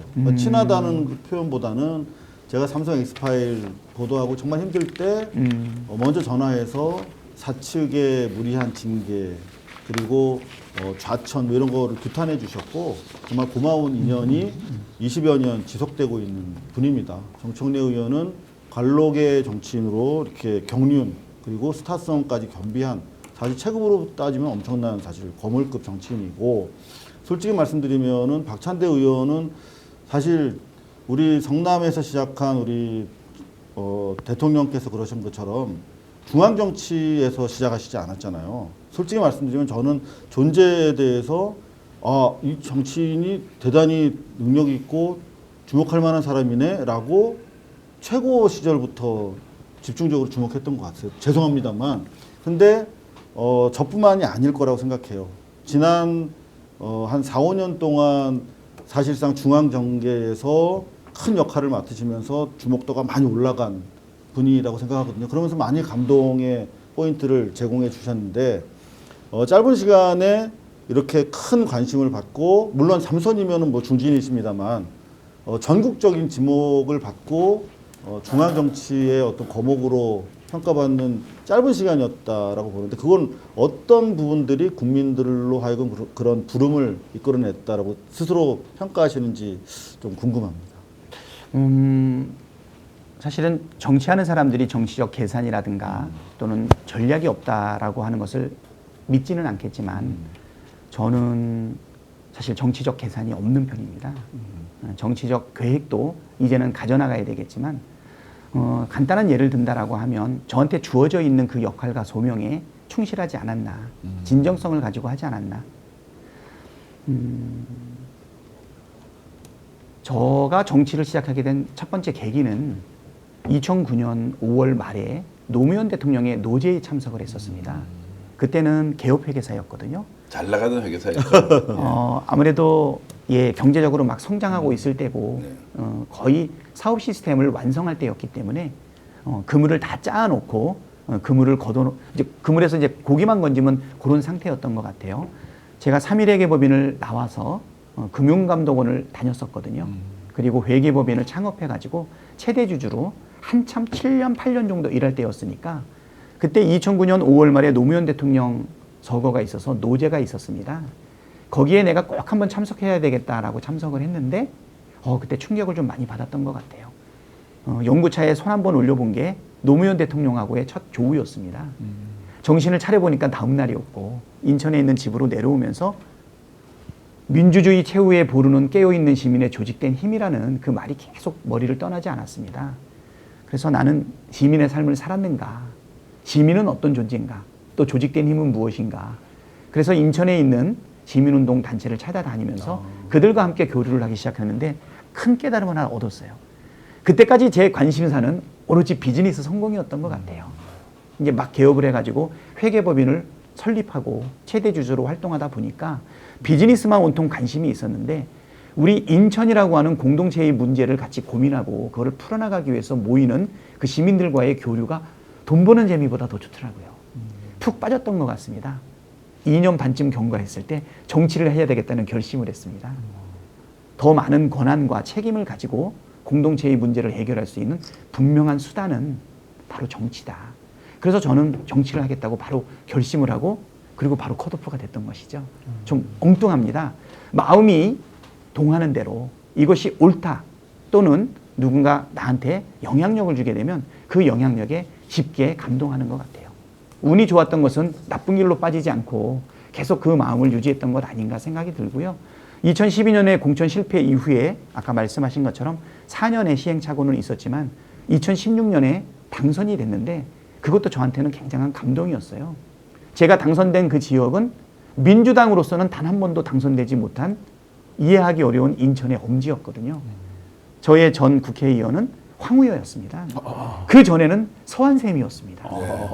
서한샘이 신한국당의 의원이었는데 김대중 대통령을 따라 새천년 민주당으로 왔다. 그 당시 듣보잡인 황우여한테 발목이 잡혔고요. 황우여는 그 이후에 5선까지 하게 됐습니다. 그 어려운 지역에서 안철수가 탈당하면서 국민의당을 만들어서 호남표를 다 가져간 그 상황에서 제가 당선이 됐는데 214표 차이로 당선이 됐거든요. 그 저의 당선으로 우리가 한석 차이로 일당이 됐고 그 일당으로 정세균 의장님을 만들었고 그리고 탄핵안을 올려서 촛불혁명을 한번 완성했던 그런 경험이 있거든요. 그러니까 제 마음속에 그 외침에 제가 순수하게 반응을 했더니 정말 기적적으로 운 좋게 하늘의 도움으로 당선도 되고 그리고 주권이 국민에게 있다는 것을 확실하게 한번 경험하고 나니까 내 마음의 소리를 따라서 가는 것이 어떤 나의 정치적 전략이나 계산보다 뛰어나다는 생각이 있었던 것 같아요. 그러던 와중에 제가 첫 번째 선택한 정치인이 바로 이재명이었습니다.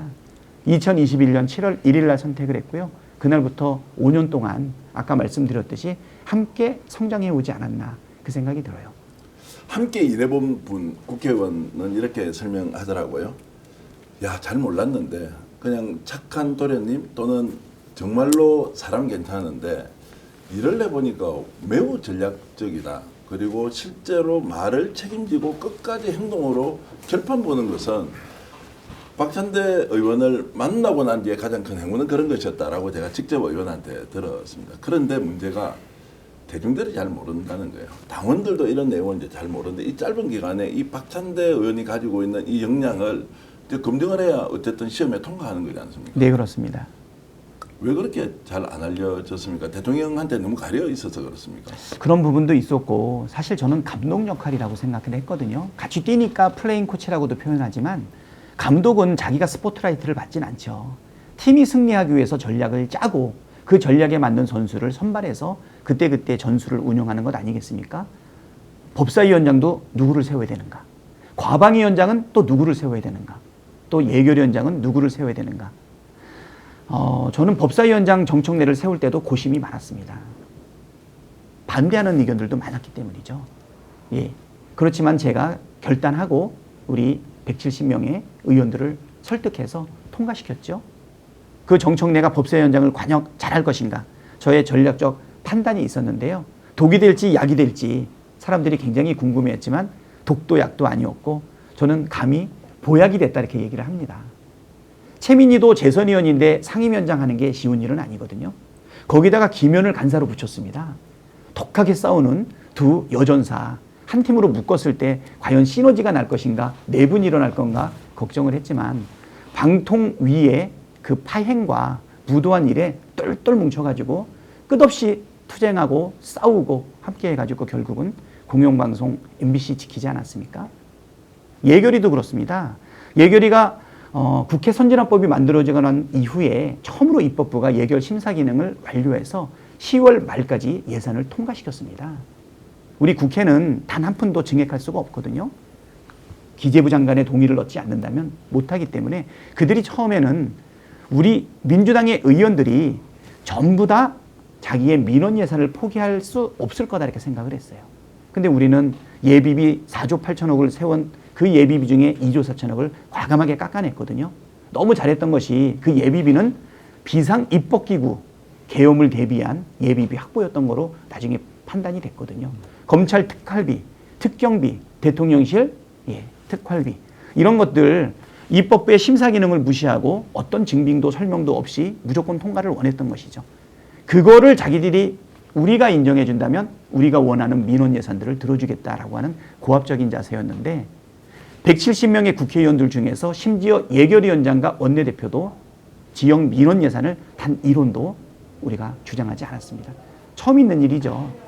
170명의 우리 국회의원들이 한마음으로 그거를 받아들였거든요. 우리 이재명 대통령도 그거는 무리라고 생각했나 봅니다. 그래서 쪽지 예산 금물 그리고 우리가 힘을 하나로 모아서 예산을 확실하게 우리 손으로 의결하겠다. 그거 원내대표가 잘못하면 탄핵당하니 당대표인 당신이 하겠다라고 했을 때 제가 간철했거든요. 그렇게 하지 마시라. 그래서 지금 제가 보였던 부분은 드러나지 않았을 뿐이지 함께 일해봤던 우리 170명의 동료 의원들의 대부분은 인식하고 있다고 생각됩니다. 저는 이거를 저를 드러내지 않고 사람들을 적재적소에 세워서 그들의 성공을 도와서 전체의 성공을 이끄는 감독의 역할이라고 생각하고 조심스럽게 얘기하면 서번트 리더십, 섬기는 리더십이라고 생각이 되고요. 그래서 우리가 이번에 똘똘 뭉쳐서 해나가지 않았나 싶습니다. 자, 대통령 옆에 있으면 실무력, 정책 역량 이런 것들이 출중하기 때문에 굉장히 잘 쓸 것 같다. 비서실장을 하거나 실제 총리를 하더라도 원팀으로서는 완벽하겠다는 생각은 듭니다. 아마 시청자 여러분들도 충분히 그렇게 아실 텐데 문제는 이제 당과 정부의 관계를 어떻게 이제 만들어갈 것이냐 이 문제는 당원들이 여전히 이렇게 이제 쳐다보는 것은 대통령이 가는 길에 정청래 당대표가 되면 잘 싸울 거니까 대통령은 대통령대로 가십시오. 우리 완전 국힘하고 막 처절하게 전투해서 국회에서 집권 야당이 어떤 모습을 보여주는지 강력한 리더십으로 제가 끌고 가겠습니다. 요게 하나가 있는 것 같고요. 박찬대 이제 원내대표가 만약 당대표가 되면 원팀으로 가기 때문에 매우 호흡이 잘 맞을 것 같지만 혹시라도 삐그러지는 상황이 오면 야, 이 대통령 보호해야 되는데 오히려 바깥에 싸우기에는 한계가 있는 거 아니냐라는 것이 제가 당원들한테 듣는 지금 이제 집단지성이 발현되기 전에 솔직한 고민인 것 같습니다. 그러면 당청 관계를 원팀으로만 강조하는 것이 정답이냐? 아니면 그 측근들이 대통령한테 어떤 식으로 보고하는 것을 막아내야 되는 일도 있지 않습니까? 독립적으로 이제 당이 가야 되는 이런 부분에 대해서 정리 한번 해주시죠. 저는 원팀이라고 하는 것이 무조건 주종관계로 가는 것은 저는 아니라고 생각합니다. 부부간에도 지금 우리 신혼여행이라고 생각을 한다 그러면 우리 막 결혼하지 않았습니까? 그것도 온갖 고난을 이겨내고 주변의 반대에 무릅쓰고 나서 정말 성공적으로 결혼을 했어요. 서로의 주장과 또 필요하다 그러면 권리를 서로 내세울 수 있겠지만 지금은 서로 양보하고 서로를 도와서 가정을 온전히 세워야 되는 것 아닌가 싶습니다. 이거 어떻게 만든 이재명 정부입니까? 국민 주권 정부입니까? 특히 저는 믿음이 있습니다. 이재명 대통령이 잘 하실 거라고. 근데 제가 말씀드렸듯이 이재명 대통령 저번에 30일 만에 기자회견 했는데 많은 분들이 칭송했지만 저는 마음이 짠했습니다. 그때 국무총리가 임명됐습니까? 뭐 내각이 있었습니까? 혼자 힘으로 취임하자마자 며칠 만에 G7 가가지고 그 세계 정상에 그 정상들과 어울리는 그 모습을 보니까 민주공화국 대한민국이 돌아왔다라고 하는 그 칭찬도 받았죠. 또 노동자 출신의 브라질 룰라 대통령을 만나는 걸 보니까 상당히 감동적이었습니다. 30일 만에 추경안 만들어가지고 통과시키지 않았습니까?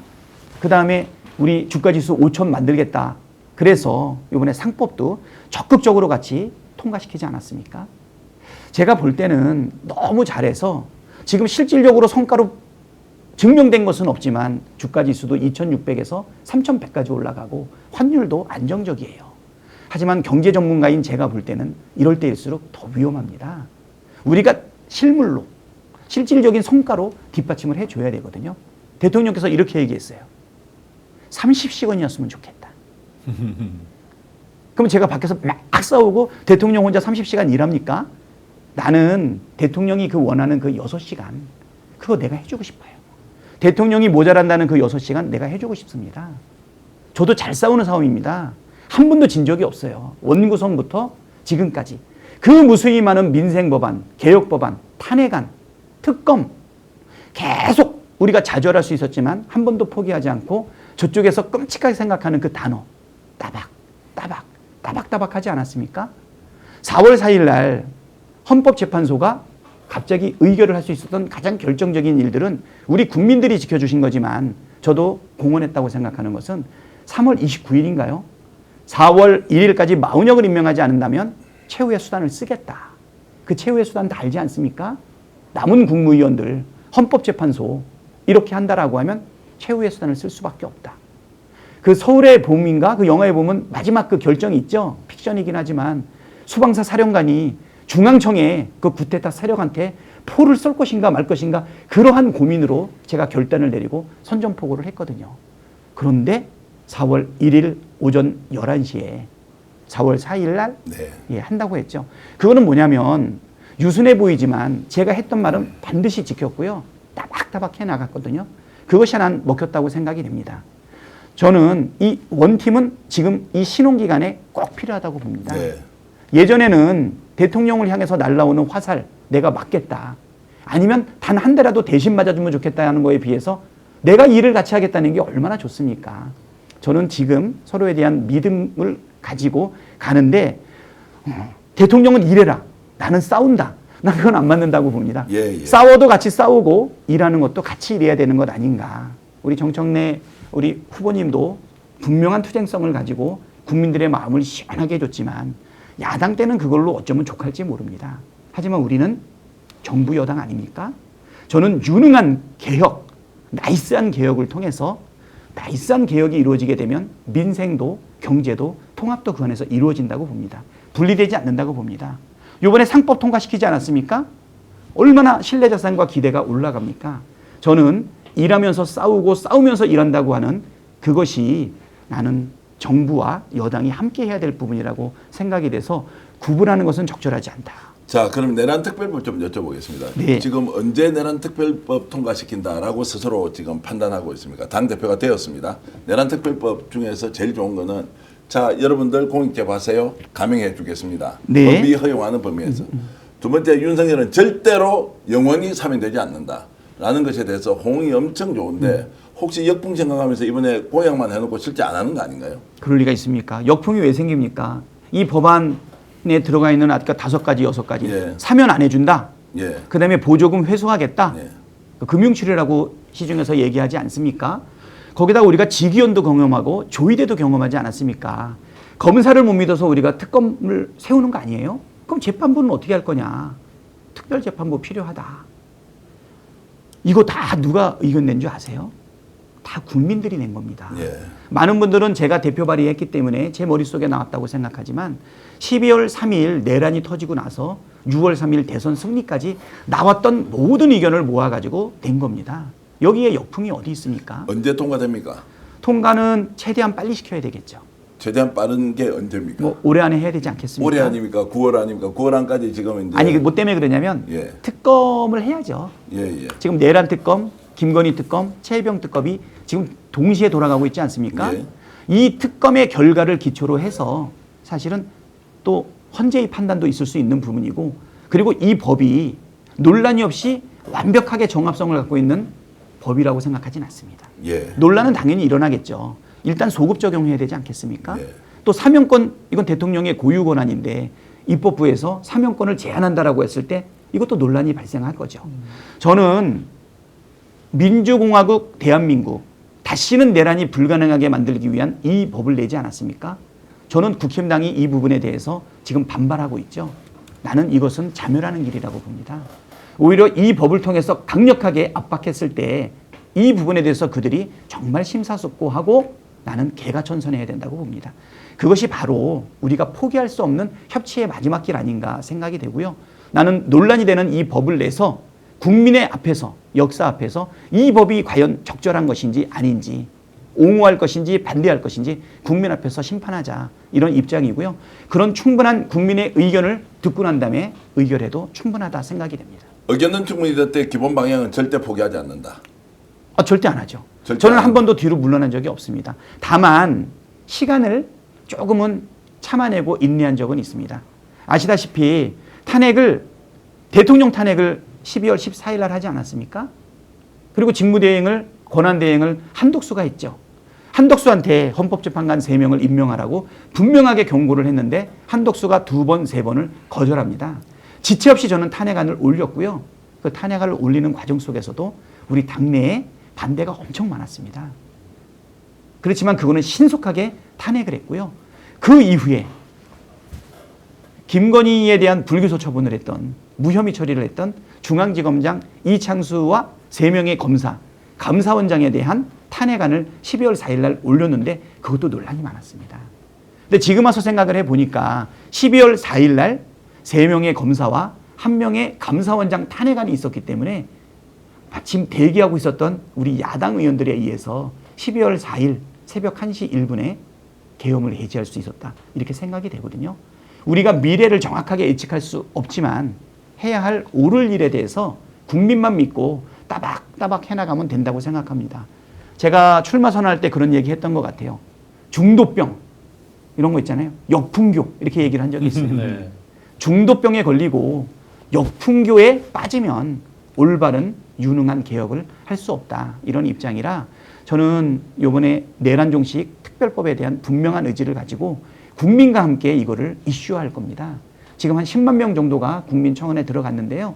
100만 명이 될 때까지 계속 불을 지필 겁니다. 그 내란 종식 특별법을 하셨을 때 정말 신의 한 수라고 본 게 사실은 사면 복권을 제한하는 거였거든요. 왜 그러냐면 지금 이제 윤석열이 아직도 기대 속에서 뭐가 있냐면 나중에 국힘 등등등 해서 자기를 사면 복권 받을 수 있을 거라는 그 희망 그걸 가지고 이제 불 걸 안 불고 버티고 이런 것도 분명히 있거든요. 그런데 만약에 이 법이 통과됐다 했을 때는 서로 진짜 윤석열이 마지막 헌재에서 얘기했듯이 리바이어든 만인에 대한 추장처럼 서로 막 그냥 그 난타전이 벌어질 걸로 보여져서 만약에 그렇게 되면 특별히 어떤 정당해산 심판 청구까지 갈 필요도 없을 정도가 되겠다. 그래서 정말 그 중요한 조항이다. 저는 그렇게 봤었습니다. 저는 이거는 우리 이재명 대통령하고도 사실은 사전에 얘기했던 중요한 포인트가 있는데 언론에 한 번도 얘기를 안 했었거든요. 2024년 22대 총선 결과가 야당의 압승 아니었습니까? 잠깐 윤석열이 좀 쫄았어요. 잠깐. 그래가지고서 뭐 여야 협치를 하자, 영수회담도 처음으로 한번 하지 않았습니까? 그때만 해도 조금 갈팡질팡했던 것 같아요. 하지만 다시 완고해져서 그냥 정치를 포기하고 밀어붙이는 내용을 보면서 대통령과 제가 그런 얘기를 했습니다. 쟤네들이 아무래도 3년 뒤에 내려올 생각이 없는 것 같다. 그러면 자기들의 비리를 덮고 정권을 유지하고 기득권을 보호하기 위해서 극단적인 방법을 쓸 가능성이 있다. 대통령께서도 자기도 그렇게 생각한다. 우리는 마음의 준비를 해야 된다는 생각을 가지고 있었고요. 그게 이제 24년 10월 달에 국정감사 때 우리 국방위를 중심으로 해가지고 제기되기 시작하지 않았습니까? 하지만 그 부분에 대한 어떤 물증은 없었죠. 우리가 수사기관이 아니니까. 하지만 우리의 연역적 사고와 경험을 통해서 분명히 쟤네들이 내란과 계엄을 준비할 가능성을 충분하게 예측을 했었고요. 대신 민감한 부분이다 보니까 그 의견을 우리 김민석 총리, 그다음에 김병주 의원 정도만 제안해서 이야기를 했었던 것이죠. 여러 번 이야기했기 때문에 막상 12월 3일이 터졌을 때 우리 입장에서는 신속하게 대응할 수 있었다고 생각합니다. 그 얘기가 만연했기 때문에 생각을 해보십시오. 12월 3일 10시 반 정도에 계엄 선포가 터졌는데 2시간 만에 야당만 152명이 모였거든요. 저쪽 당 합치고 해서 190명 정도가 만장일치로 통과시키지 않았습니까? 첫 번째는 우리가 대비하고 있었다는 거고요. 두 번째는 뭐냐면 12월 4일 날 검사와 감사원장 탄핵안이 기다리고 있었기 때문에 지방에 내려가지 않았던 것이죠. 물론 또 그 전에 11월 29일 날 예산안을 통과시켰던 거죠. 나중에 최상목을 통해서 확인했던 내란 특별 지시에 보게 되면 그런 거 있지 않았습니까? 특별 입법기구 대비해서 예비비를 충분히 확보해라 이런 말이 있었기 때문에 저희는 그 부분에 대해서 충분한 대비나 준비는 있었다. 오히려 우리가 너무 몰아붙여가지고 쟤네가 계엄을 일으킨 거 아니냐. 그거는 사실이 아닙니다. 예. 조상우의 메모를 보더라도 1년 이상 준비한 거 아니겠습니까? 네. 우리가 강하게 압박하니까 노마크 찬스 슛을 우리가 허용하지 않은 것이죠. 그렇게 오래 준비됐던 진짜 국방부 장관도 관여하고 육군 참모총장도 관여하고 정보사령관도 관여하고 특전사령관도 관여한 완벽한 친위 쿠데타 아닙니까?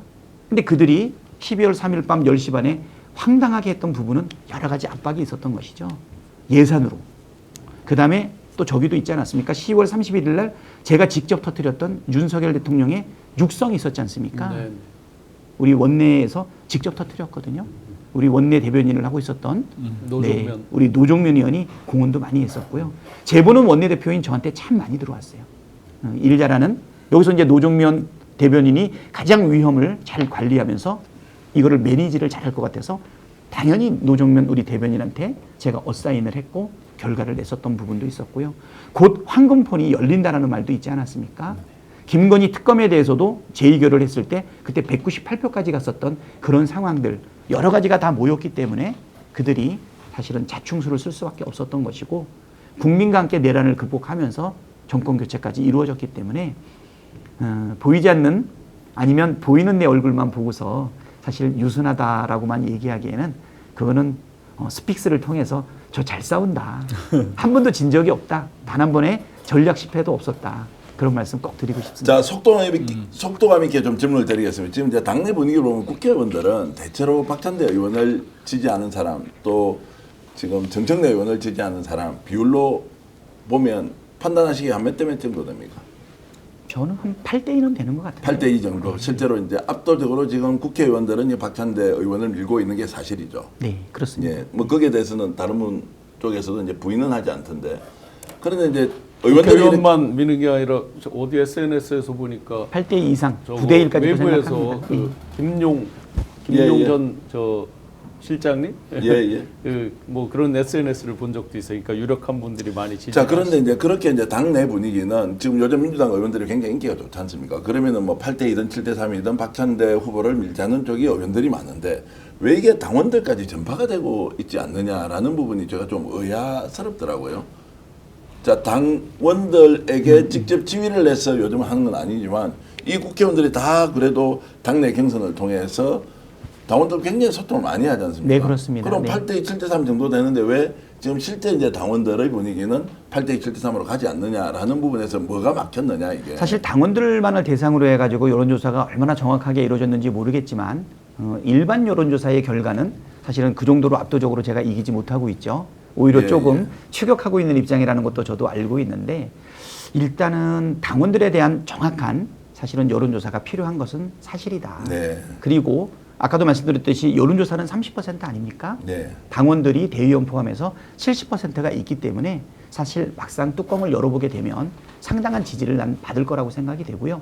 분명하게 말씀드리는 거는 저랑 같이 13개월 10일 동안을 같이 호흡하면서 목숨을 걸고 같이 일해봤던 국회의원들은 분명하게 판단하고 있다는 것이죠. 네. 올해 당대표를 준비했던 상대 후보보다 박찬대에 대한 신뢰가 더 있는 것 아닌가.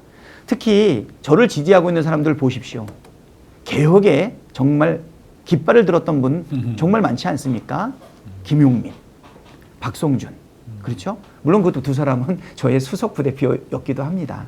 거기다가 우리 노종면. 그렇죠? 박선원, 김용만, 그 다음에 김태선.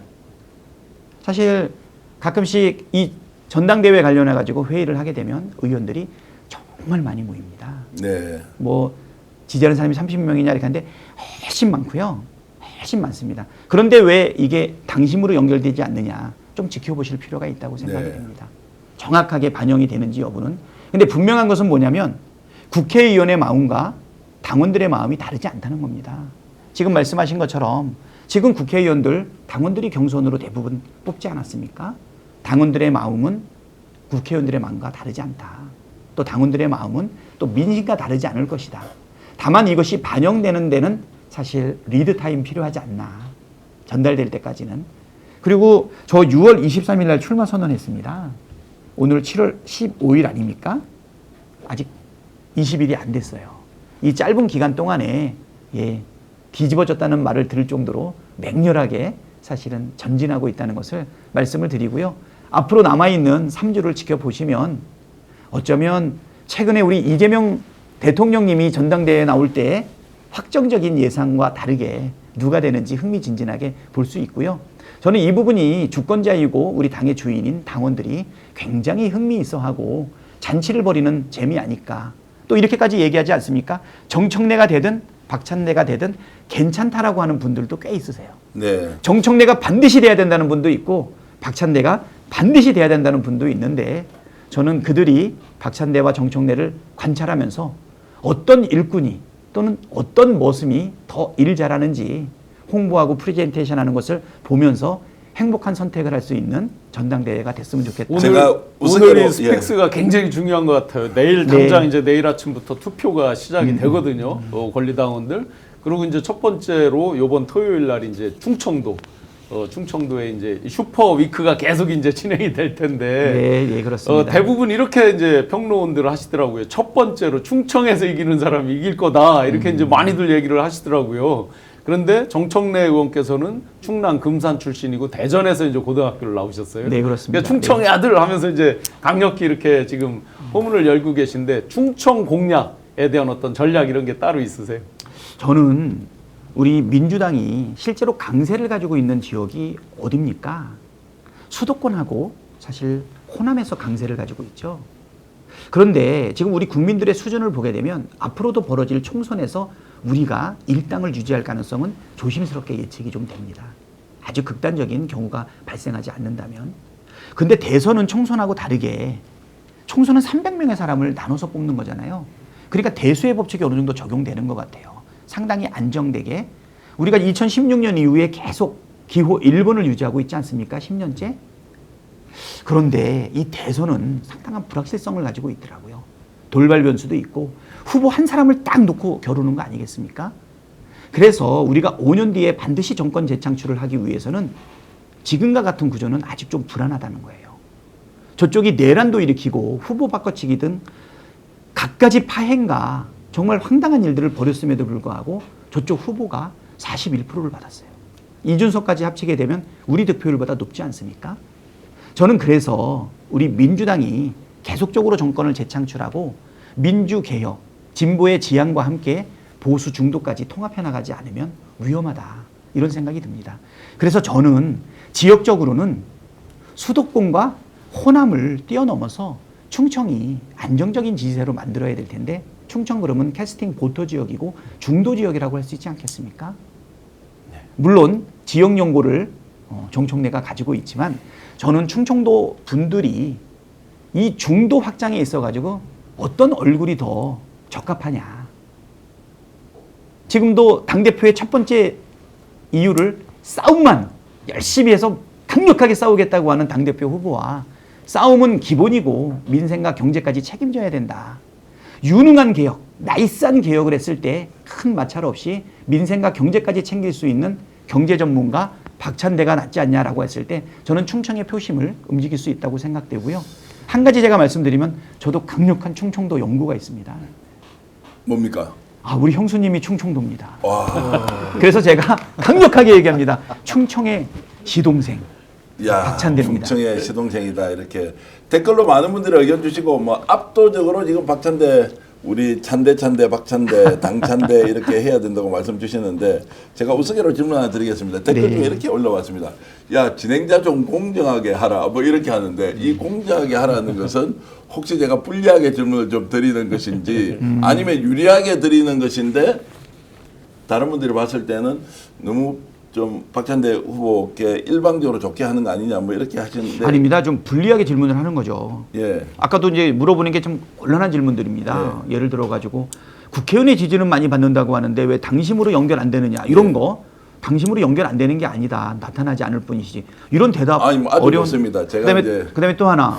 예. 충청도 연고를 갖고 있는 사람을 어떻게 이기느냐.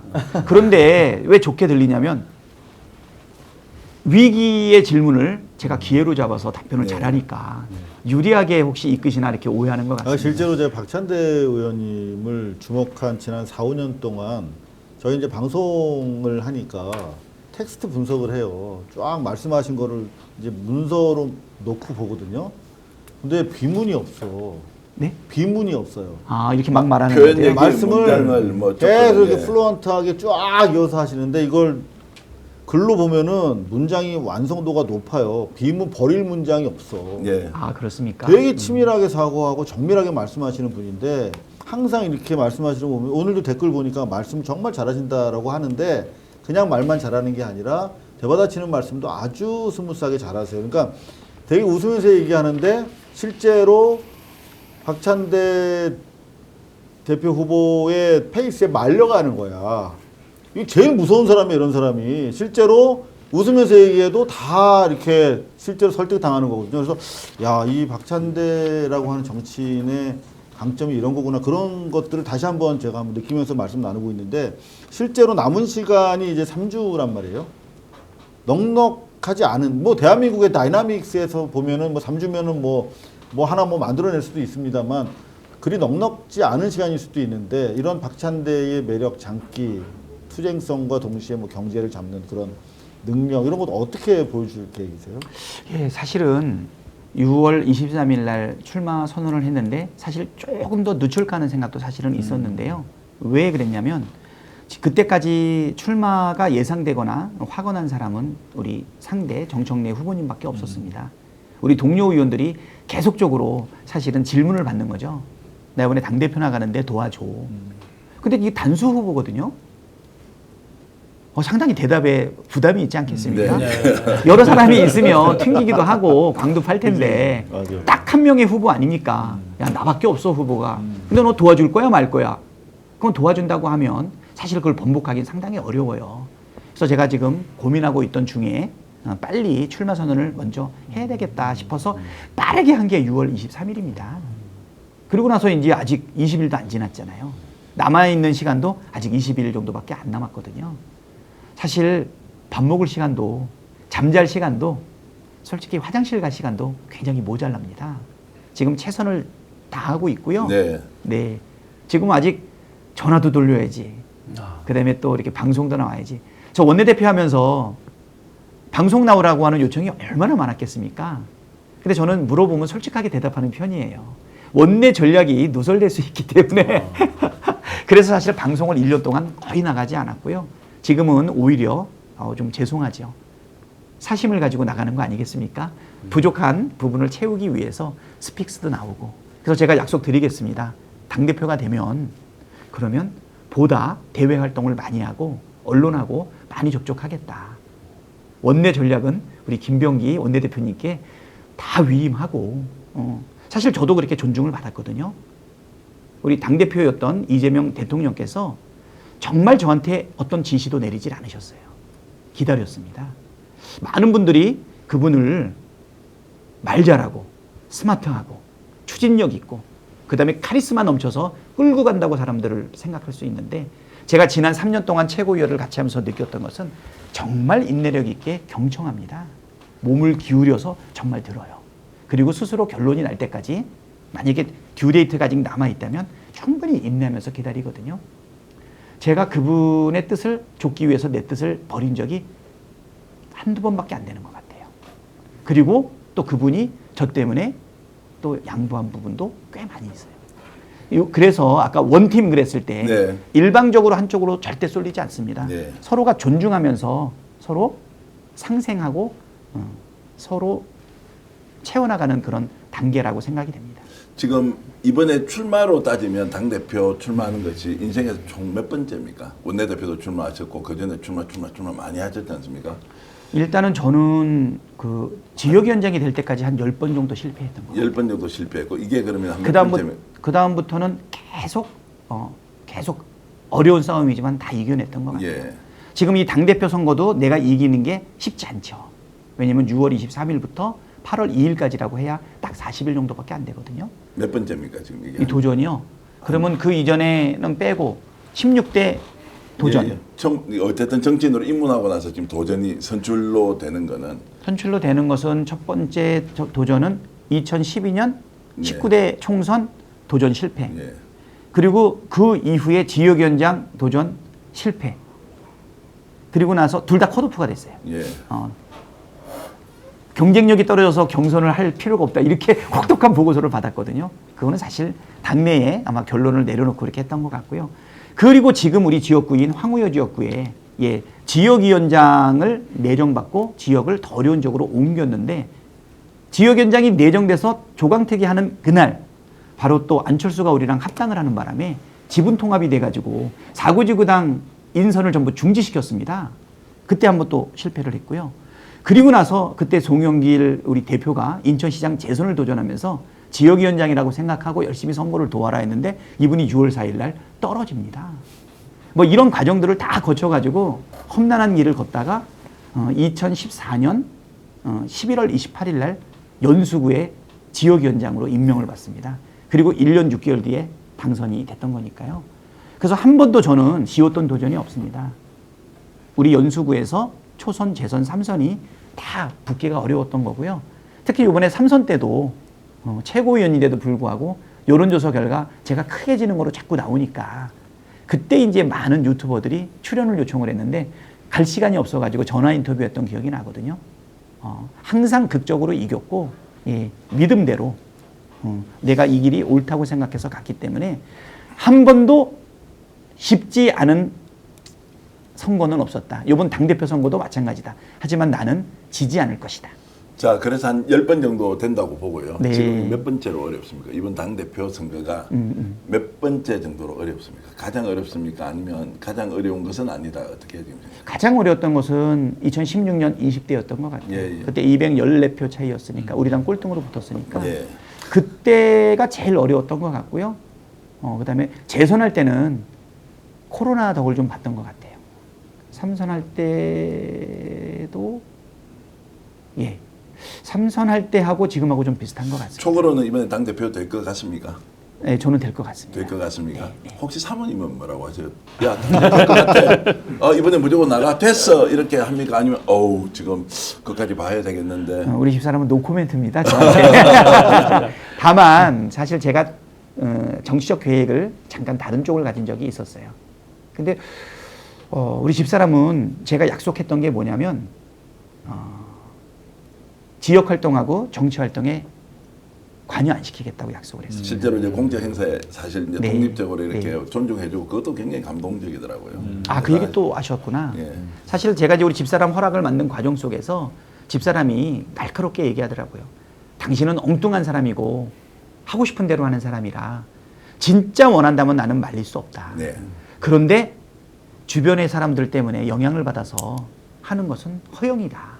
그러면 자기는 절대 반대다 이래서 제가 일주일 동안 기도를 하고 결정을 했습니다. 기도를 하니까 더 하고 싶더라고요. 예. 그래서 집사람한테 3가지 공약을 했는데 첫 번째는 삼시세끼는 내가 알아서 먹겠다. 두 번째는 당신 다니고 싶은 교회를 다녀라. 예. 왜냐면 우리 시댁 식구가 다 한 교회를 다녀가지고 예, 그래서 1년에 교회에서 50번, 추도 예배로 10번, 생일로 10번을 모이는 집이에요. 예. 막내 며느리라 가장 큰 혜택이 그거죠. 당신이 다니고 싶은 교회 다녀라. 예. 그리고 세 번째가 이건 내가 좋아서 선택한 거니까 정치 활동이든 지역 활동이든 나 혼자 하겠다. 그 3가지 약속을 지켰는데 원내대표가 돼가지고 깼습니다. 우리 사실 배우자 모임이 있어요. 원내대표의 배우자가 그 배우자 모임의 당연직 리더가 돼서 우리 집사람 1년 동안 고생을 했죠. 네. 근데 우리 그 집사람이 이번에 저보고 당대표를 나가라 그러더라고요. 우와, 나가라 그래요. 오. 그냥 가만히 있어도 인천시장 되는 건데. 네. 그냥 그는 당대표 그건 우리 나가라고 예, 했다. 인천시장보다는 당대표가 당신한테 소명인 것 같다 이렇게 얘기를 하더라고요. 자, 그래서 이제 더 어려운 질문 드리겠습니다. 네. 당대표 되고 나서 뭐 예. 1년 뒤에 다시 출마하거나 이런 것은 지금 현재 결정한 게 있습니까? 전혀 없습니다. 자, 1년만 딱 하는 거죠. 예, 그렇습니다. 그럼 꿈이 뭡니까? 최종적으로 저 인천시장으로 누가 봐도 따놓은 당상을 버리고 당대표로 험난한 길을 들어섰습니다. 박찬대, 정치인 박찬대는 과연 최종적인 인생의 꿈이 뭐냐라는 질문에 답변 좀 해주십시오. 저는 정치 그만둘 때 칭찬받으면서 그만두는 게 꿈입니다. 그리고 전에는 그보다 좀 더 소박한 꿈이 있었습니다. 정치를 시작할 때의 얼굴과 지금의 얼굴에 차이가 없는 거에 대해서 칭찬을 많이 받았어요. 정치를 하면서 사실은 욕심이 앞서고 그 다음에 원칙을 지키지 못하면 자기의 중심 원칙을 지키지 못하면 얼굴이 변하는 걸 많이 봤거든요. 그래서 저는 아침마다 거울을 볼 때마다 이 인상이 안 변했으면 좋겠다. 아무리 독하게 싸워도 그리고 아무리 어려운 일이 있어도 얼굴이 안 바뀌었으면 좋겠다라고 했는데 지금은 예, 저한테 주어져 있는 소명을 다하는 게 좋고요. 목표는 분명하게 생겼습니다. 1년 뒤에 지방선거 압승입니다. 네, 그거는 이제 당 대표로서 목표인 거고. 네, 그렇습니다. 그러면은 김민석 국무총리가 이제 대통령으로부터 낙점을 받았을 때 네, 네. 밤 12시 반 정도에 전혀 예상치도 못했는데 이재명 당선인이 전화해서 순간적으로 얼어버렸다 이렇게 얘기를 하는데 그럴 수도 있고 아닐 수도 있고. 그런데 이제 국무총리를 네네. 임명하면서 네네. 사실 이제 대통령 선거에 나갈 준비하라는 것으로 이제 저희들은 읽고 있습니다. 음. 그럼 박찬대 원내대표가 이제 당 대표로 출마한다는 것은 단순히 당 대표하고 자 다음 지방선거에서 압승하겠다라는 것으로는 정치인이 설명이 충분하지 않다고 이제 보는 것이죠. 그래서 솔직히 이번에 당 대표 출마하는 것은 앞으로 기회가 있으면 나도 대권에 한번 도전해 보겠다라는 마음이 전혀 없느냐, 아니면 그것이 소명으로 내한테 다가온다면 묵묵히 받아들이겠느냐라는 질문을 드리면 어떻습니까? 저는 하고 싶은 마음이 불같이 올라오거나 어쩌면 이것이 나한테 부름이다라는 생각이 들 때는 뛰어듭니다. 그 전에는 이런저런한 생각일 뿐인 거죠. 제가 솔직히 말씀드리면 4월 4일 날 대통령 파면되지 않았습니까? 4월 7일 날 당대표가 내려놓으시면서 제가 직무대리가 됐습니다. 그게 한 10시 반쯤 끝났을 거예요. 대표가 전화가 왔더라고요. 밥 먹기 전에 잠깐 보자고. 그러면서 똑같은 질문을 하시더라고요. 대선 이후에 뭐 하고 싶냐고. 네. 그때 제가 이렇게 말씀드렸습니다. 아무 생각이 없다. 무슨 얘기냐면, 아니 뭐 안 믿을 수도 있는데. 아니 말씀 그대로 해주십시오. 굉장히 중요한 말씀이어서. 12월 3일 날 계엄이 터지고 나서는 오로지 계엄 해제만 생각했습니다. 네. 2시간 반 만에 계엄 해제가 이루어졌죠. 그 이후에는 무조건 탄핵만 생각을 했습니다. 12월 7일 날 한 번 실패하지 않았습니까? 그때 어떤 사람이 저한테 뭐라고 얘기했냐면 재신임을 물어야 된다 그랬습니다. 옛날 문법이라면 감히 대통령을 탄핵했는데 가결은커녕 부결도 아니고 불성립이 일어나지 않았습니까? 저한테 묻더라고요. 전략이 있었냐? 8명을 확보했냐? 그게 대체적인 기존의 문법이었던 것 같아요.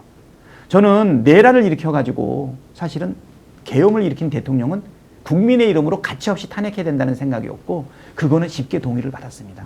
대신 결과는 불성립이었죠. 다른 분들은 원내대표가 끌고 가니까 사실은 탄핵소추안 올리는 거는 책임지는 일은 아니고 함께하는 일이고 탄핵의 소추 결과가 결국은 불성립이 일어났지 않습니까? 그때 저는 어떻게 생각을 했냐면 더 센 탄핵안을 내야 되겠다는 생각을 가졌습니다. 12월 14일 날 드디어 많은 사람들이 긴장했습니다. 몇 명이나 확보했냐고. 확보한 사람이 없습니다. 진짜 국민만 믿고 하늘만 믿고 던졌던 거거든요. 기적같이 탄핵이 이루어지지 않았습니까? 저는 12월 7일 날 국힘당 의원 108명을 한 명 한 명 불렀던 것이 그들의 마음을 돌이킬 수는 없었지만 오히려 그 국민과 함께 외쳤던 목소리가 저는 국민들을 감동시켰다고 봅니다. 그래서 국민들을 행동하게 했습니다. 국힘당 의원들을 국회로 오라고 했는데 국힘당 의원들은 안 들어오고 국민들이 한 200만 명이 여의도로 몰려들었다는 거 아닙니까? 그래서 오히려 계획 없었지만 나는 그것이 신념에 따른 사실은 행동이었다고 생각하고 그 이후에 파면 과정 그리고 또 조희대 그다음에 대선 그때 4월 7일 날 나한테 그 얘기를 물어봤을 때 대선이 아직도 2달이나 남아 있었거든요. 대선 후에 내가 뭐를 하겠다는 것 자체가 사실은 저한테는 아무 생각이 없어서 솔직하게 나 대선 말고는 아무 생각이 없다 이랬더니 웃으면서 아니 나한테는 좀 솔직히 얘기해보라고 딴 사람한테는 그렇게 얘기해도 나한테는 진짜 그렇게 얘기하라고 진짜다 이렇게 말씀드렸거든요. 그 이재명 대통령한테 진짜다 이렇게 말을 놓고 하신 건 아니죠? 그렇죠. 진짜입니다. 아니 갑자기 내 진짜다 이렇게 하니까 아니 우리 대통령님도 저한테 말을 안 놓으세요. 예. 끝나고 뭐 할 거야? 이렇게 내가 물어보지만 항상 뭐라고 얘기하냐면 끝나고 뭐 할 겁니까? 이렇게 물어봐요. 그건 오히려 대통령이 어떤 구체적인 목표를 가지면 좋겠다라고 하는 것이 우회적 표현된 거 아닌가요? 아마 의사결정에 좀 참고하려고 하지 않으셨을까 싶어요. 네. 저를 어떻게 쓸 건지. 사실 우리 대통령은 큰 머슴이고 마름 아닙니까? 우리들은 작은 일꾼들이고 큰 일꾼들이 작은 일꾼들을 어떻게 잘 쓸 건지도 그것도 하나의 능력이다 보니까 아마 여러 사람을 놓고 고민을 했겠죠.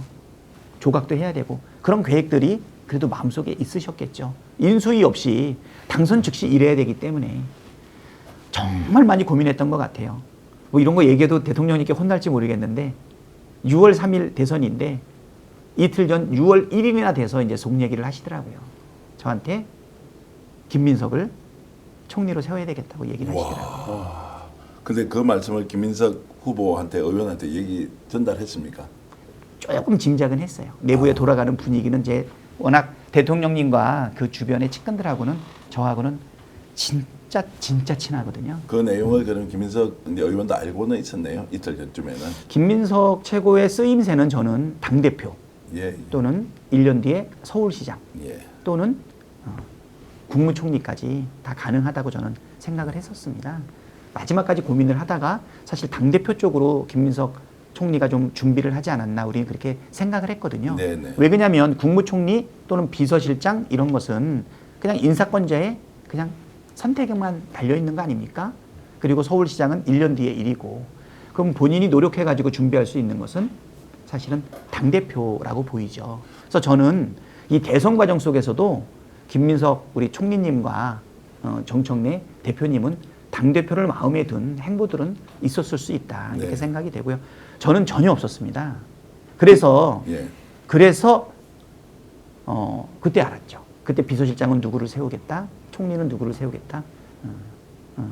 나 이런 얘기 해도 되나? 아니 그런 거 말씀을 좀 하셔서 뭐 몇 분이라도 이 방송 보시는 분들이 그래도 박현대 후보에 대해서 잘 모르는 분 또 진면목을 확실히 저희들이 아는 것 같고 제가 이제 인터뷰도 쭉 보고 했지만 오늘 말씀드리면서 참 이재명 대통령도 복이 많으신 분이다 이런 분을 발굴해서 최초에 이제 원내대표 내세울 때는 야 왜 갑자기 박전대 의원이 원내대표야라고 이제 여의도 정치문법으로만 약간 의아해한 게 있었거든요. 사실 그때 내가 원내대표를 하겠다고 자원한 처음입니다. 네. 사실 21년에 내가 수석 대변인이 됐는데 큰 신뢰를 받았던 거는 뭐냐면 저의 성실함이나 아니면 좀 진정성 있는 마음 이런 것도 있겠지만 그분은 친소관계로 인사하시는 분이 아니에요. 철저하게 실용적으로 능력으로 합니다. 그래서 큰 정치하는 분은 다르구나. 사람들하고의 인연도 귀하게 생각하고 그리고 또 그 사람의 공헌도에 대한 적절한 보상도 당연히 하겠지만 능력을 꼭 봅니다. 그래서 제가 인정받았던 것은 공교롭게 회계사 출신으로 민간 투자 사업이라든가 프로젝트 파이낸싱에 제가 좀 많이 전문성을 가지고 있었거든요. 개업하고 나서 우리 KDI의 피맥이라고 하는 공공투자 관리센터가 있었고 그 다음에 국토연구원의 피코라고 하는 데가 있었거든요. 거기서 사실은 프로젝트 파이낸싱과 관련된 자문위원을 꽤 오래 했었어요. 대장동이라고 하는 좀 독특한 영역의 그 사업의 그 스킴을 제가 완벽하게 알고 있었거든요. 그래서 저는 이재명 성남시장이 했던 대장동 사업에 대해서 굉장히 리스펙트하고 있었을 때입니다. 존경하고 있을 때거든요. 그러니까 허접한 논리를 가지고서 이렇게 저렇게 마구 까는 것을 봤을 때는 너무 어이가 없었기 때문에 확신을 가지고 분명하게 다 제압을 했거든요. 거기서 아마 전문성을 좀 인정받았고 또 우리 그 이재명 주변에 측근들이라고 말하는 사람들하고의 신뢰관계도 되게 높았기 때문에 그래서 바로 대선이 끝나고 난 다음에는 최고위원 권유를 받았습니다. 최고위원을 출마해달라고.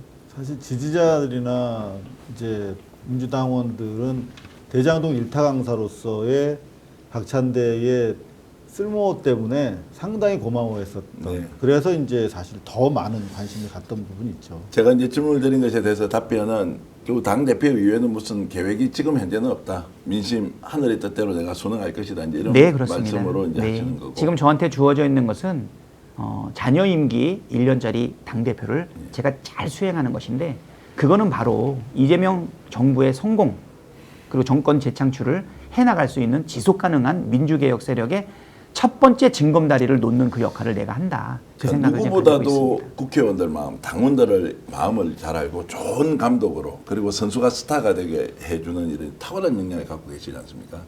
그럼 그런 관점에서 보면 지금 이재명 대통령은 박찬대 원내대표가 어떤 정치인이 되면 좋겠다 또는 어떤 지위까지 올라가면 좋겠다를 역지사지 너무 잘하시니까요. 이재명 대통령은 지금 박찬대 원내대표가 어떤 인물까지 올라가면 좋겠다고 기대하고 있을까요? 우리 대통령께서는 대안을 준비하시는 분인 것 같습니다. 자기 뒤에 누가 국민들의 선택을 받을 수 있는 역량 있는 후보가 될 건지를 아마 고민하지 않을까 싶으시거든요. 아마 정말 국민의 관점에서 어떤 사람이 정치적으로 성장할 건지 아마 그 후보군들을 아마 보고 있을 거라고 생각합니다. 네. 어쩌면 제가 거기 낄 수도 있겠죠. 하지만 친소관계로 결정하는 분은 아니고요. 늘 얘기하시는 게 그거였어요. 실력과 실적으로 검증된 사람을 쓰려고 합니다. 그 부분이 나는 훌륭하다고 보고요. 그래서 요번에 8월 2일에 있을 전당대회에서 당대표는 명심이 어디 있느냐, 개혁과제를 누가 잘 수행하느냐, 그거는 나는 상대 후보하고 저하고는 상당한 부분 유의미한 차이를 발생하지 않을 것이다. 그러면 무엇이 필요하느냐, 정말 내란을 완전하게 종식하고 화끈하게 싸우겠다는 거, 그거는 기본이고 국민들이 원하는 삶의 질을 바꾸는 이재명 정부, 민생 회복, 나는 경제 성장, 이런 부분들이 나는 유능하고 나이스한 개혁에 다 들어가 있다고 보거든요. 우리가 상법을 이번에 완벽하지는 않지만 한 4가지 항목 정도는 확실하게 관철하지 않았습니까? 자본시장과 우리 개미 투자자들한테 상당한 신뢰감을 줬죠. 지금 2,600에서 3,100까지 올라가는 이 상승률은 세계 증시 1등이라고 얘기를 하고 있어요. 이거를 더 뒷받침해 줘야 되겠죠. 그래서 저는 그 부분에 대해서 또 다행인 게 회계사 출신 아닙니까? 경제 전문가라고 조심스럽게 얘기할 수 있죠. 그래서 저는 오히려 유능하고 나이스한 개혁 안에 당연히 따라오는 사실은 경제, 민생, 통합이 같이 이루어질 수 있다라고 보이고요. 중도 확장의 얼굴, 그리고 극우 세력으로 전락한 국힘당이 포기한 그 영역들, 충청도, 강원도, 영남, TK까지도 우리가 확장해 나가야 된다. 그래야 5년 뒤에 그래도 덜 불안하게, 덜 불확실하게 정권 재창출을 해나갈 수 있지 않겠냐. 첫 번째 징검다리는 내가 놓겠다. 그 다음 징검다리는 누가 놓을지 그때 가서 또 선택을 받아야 되지 않겠습니까? 솔직한 심정입니다. 최종적인 꿈은 뭡니까? 그래 정치인 이제 한 5년 10년 뒤에 어떤 위치에 가 계신 겁니까? 아, 내일 일은 남 몰라요가 분명한 제가 좋아하는 찬송가입니다. 그 정말로 열렬하게 이렇게 국민 여러분께 진심을 담아서 실력으로 역량으로 사실 좋은 태도 그리고 국민들이 바라는 이상적인 정치인의 모습 오늘 본 것 같아서 정말로 박수를 한번 꼭 드리고 싶어요. 여러 이제 별명이 있으시거든요. 이 저 성함으로 당찬데, 알찬데, 꽉찬데 막 있는데 이 여름에 하니까 제일 좋아하실 것 같아요. 더운데 말고 찬데로 가자. 지지자들이 많이 이렇게 제가 SNS에 인터뷰하면서 올리고 있습니다. 예, 이제 이런 느낌이 좀 들었습니다. 이제 지금 민주당에 있는 이제 115만 명 권리 당원들이 대통령을 위해서 헌신하는 1년 동안의 박찬대 의원 모습은 뭔가 2% 부족한 거 아니냐. 그 다음에 박찬대 의원은 어떤 정치를 할 것이지? 혹시 나를 대신해 줄 수 있는 정치적 리더가 될 수 있느냐 없느냐? 여기에 대한 확신이 좀 있나 없나? 그러면 정청래 후보와 비교해 봤을 때 과연 박찬대 후보는 그런 의미에서 이번에는 확실히 좋은데 그 다음에 뭐 할 거야?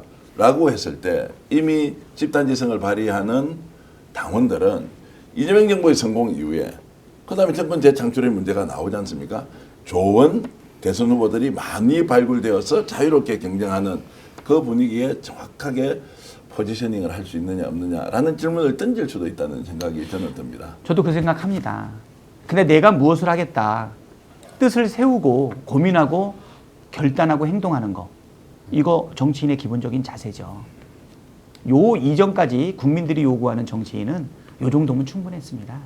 근데 지금은 당원 중심 대중정당이고 국민 주권 정부 아닙니까?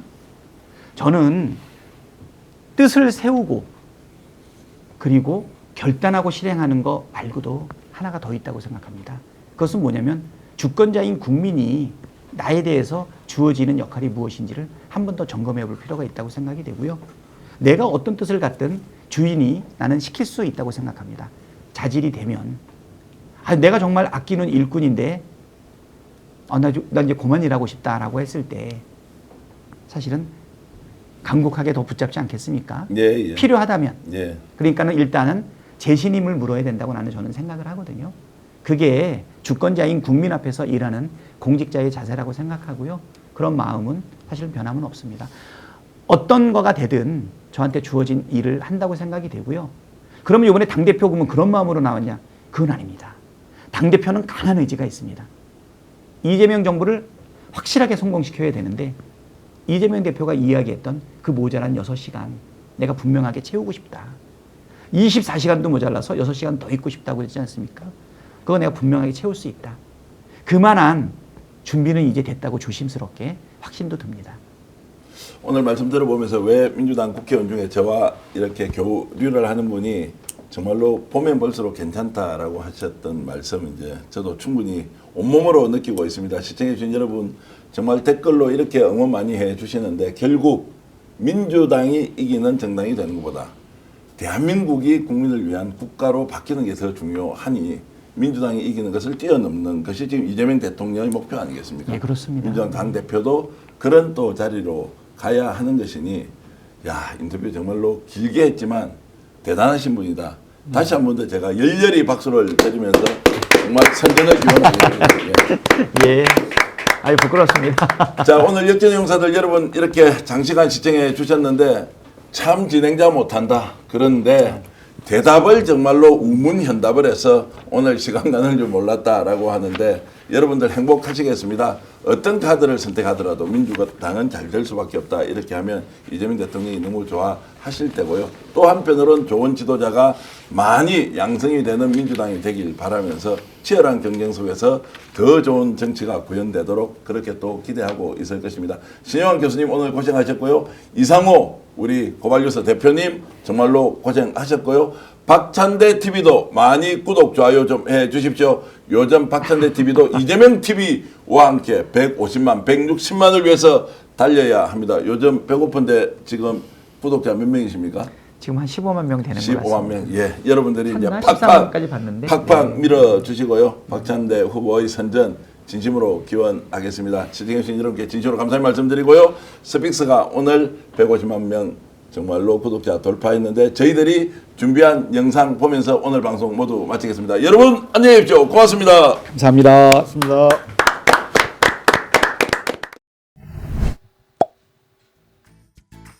연일 폭염입니다. 어젯밤 잘 지내셨습니까? 오늘 여러분들이 시원하게 주무실 수 있는 강력한 냉감 제품 소개해드리러 왔습니다.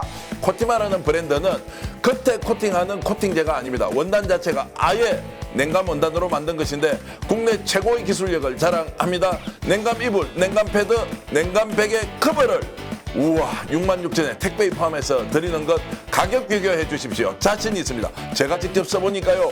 우와 이렇게 상쾌하게 좋은 이불을 덮을 수 있다. 깜짝 놀랐습니다. 간밤에 너무 시원하게 잘 잤습니다. 에어컨도 끄고. 슈퍼 싱글 사이즈라서 넉넉합니다. 스픽스가 여러분들께 혜택 드리려고 공장과 아예 만들었습니다. 스픽스몰의 공동구매 시리즈 계속됩니다. 3,000세트 한정 판매 곧 마감될 것입니다. 두고 보십시오. 기회 있을 때 여러분 구매하십시오. 여러분 진심으로 감사드립니다. 2022년 6월 첫 방송 이후 37개월 만에 150만 구독자를 달성했습니다. 애청자 한 분 한 분의 응원과 격려 지금 스픽스를 만들어 주셨습니다. 진실을 전하며 가장 빠르게 분석한다. 그리고 세상을 이롭게 해야 한다. 그런 자세로 달려왔습니다. 더 열심히 하겠습니다. 항상 여러분과 함께 가겠습니다.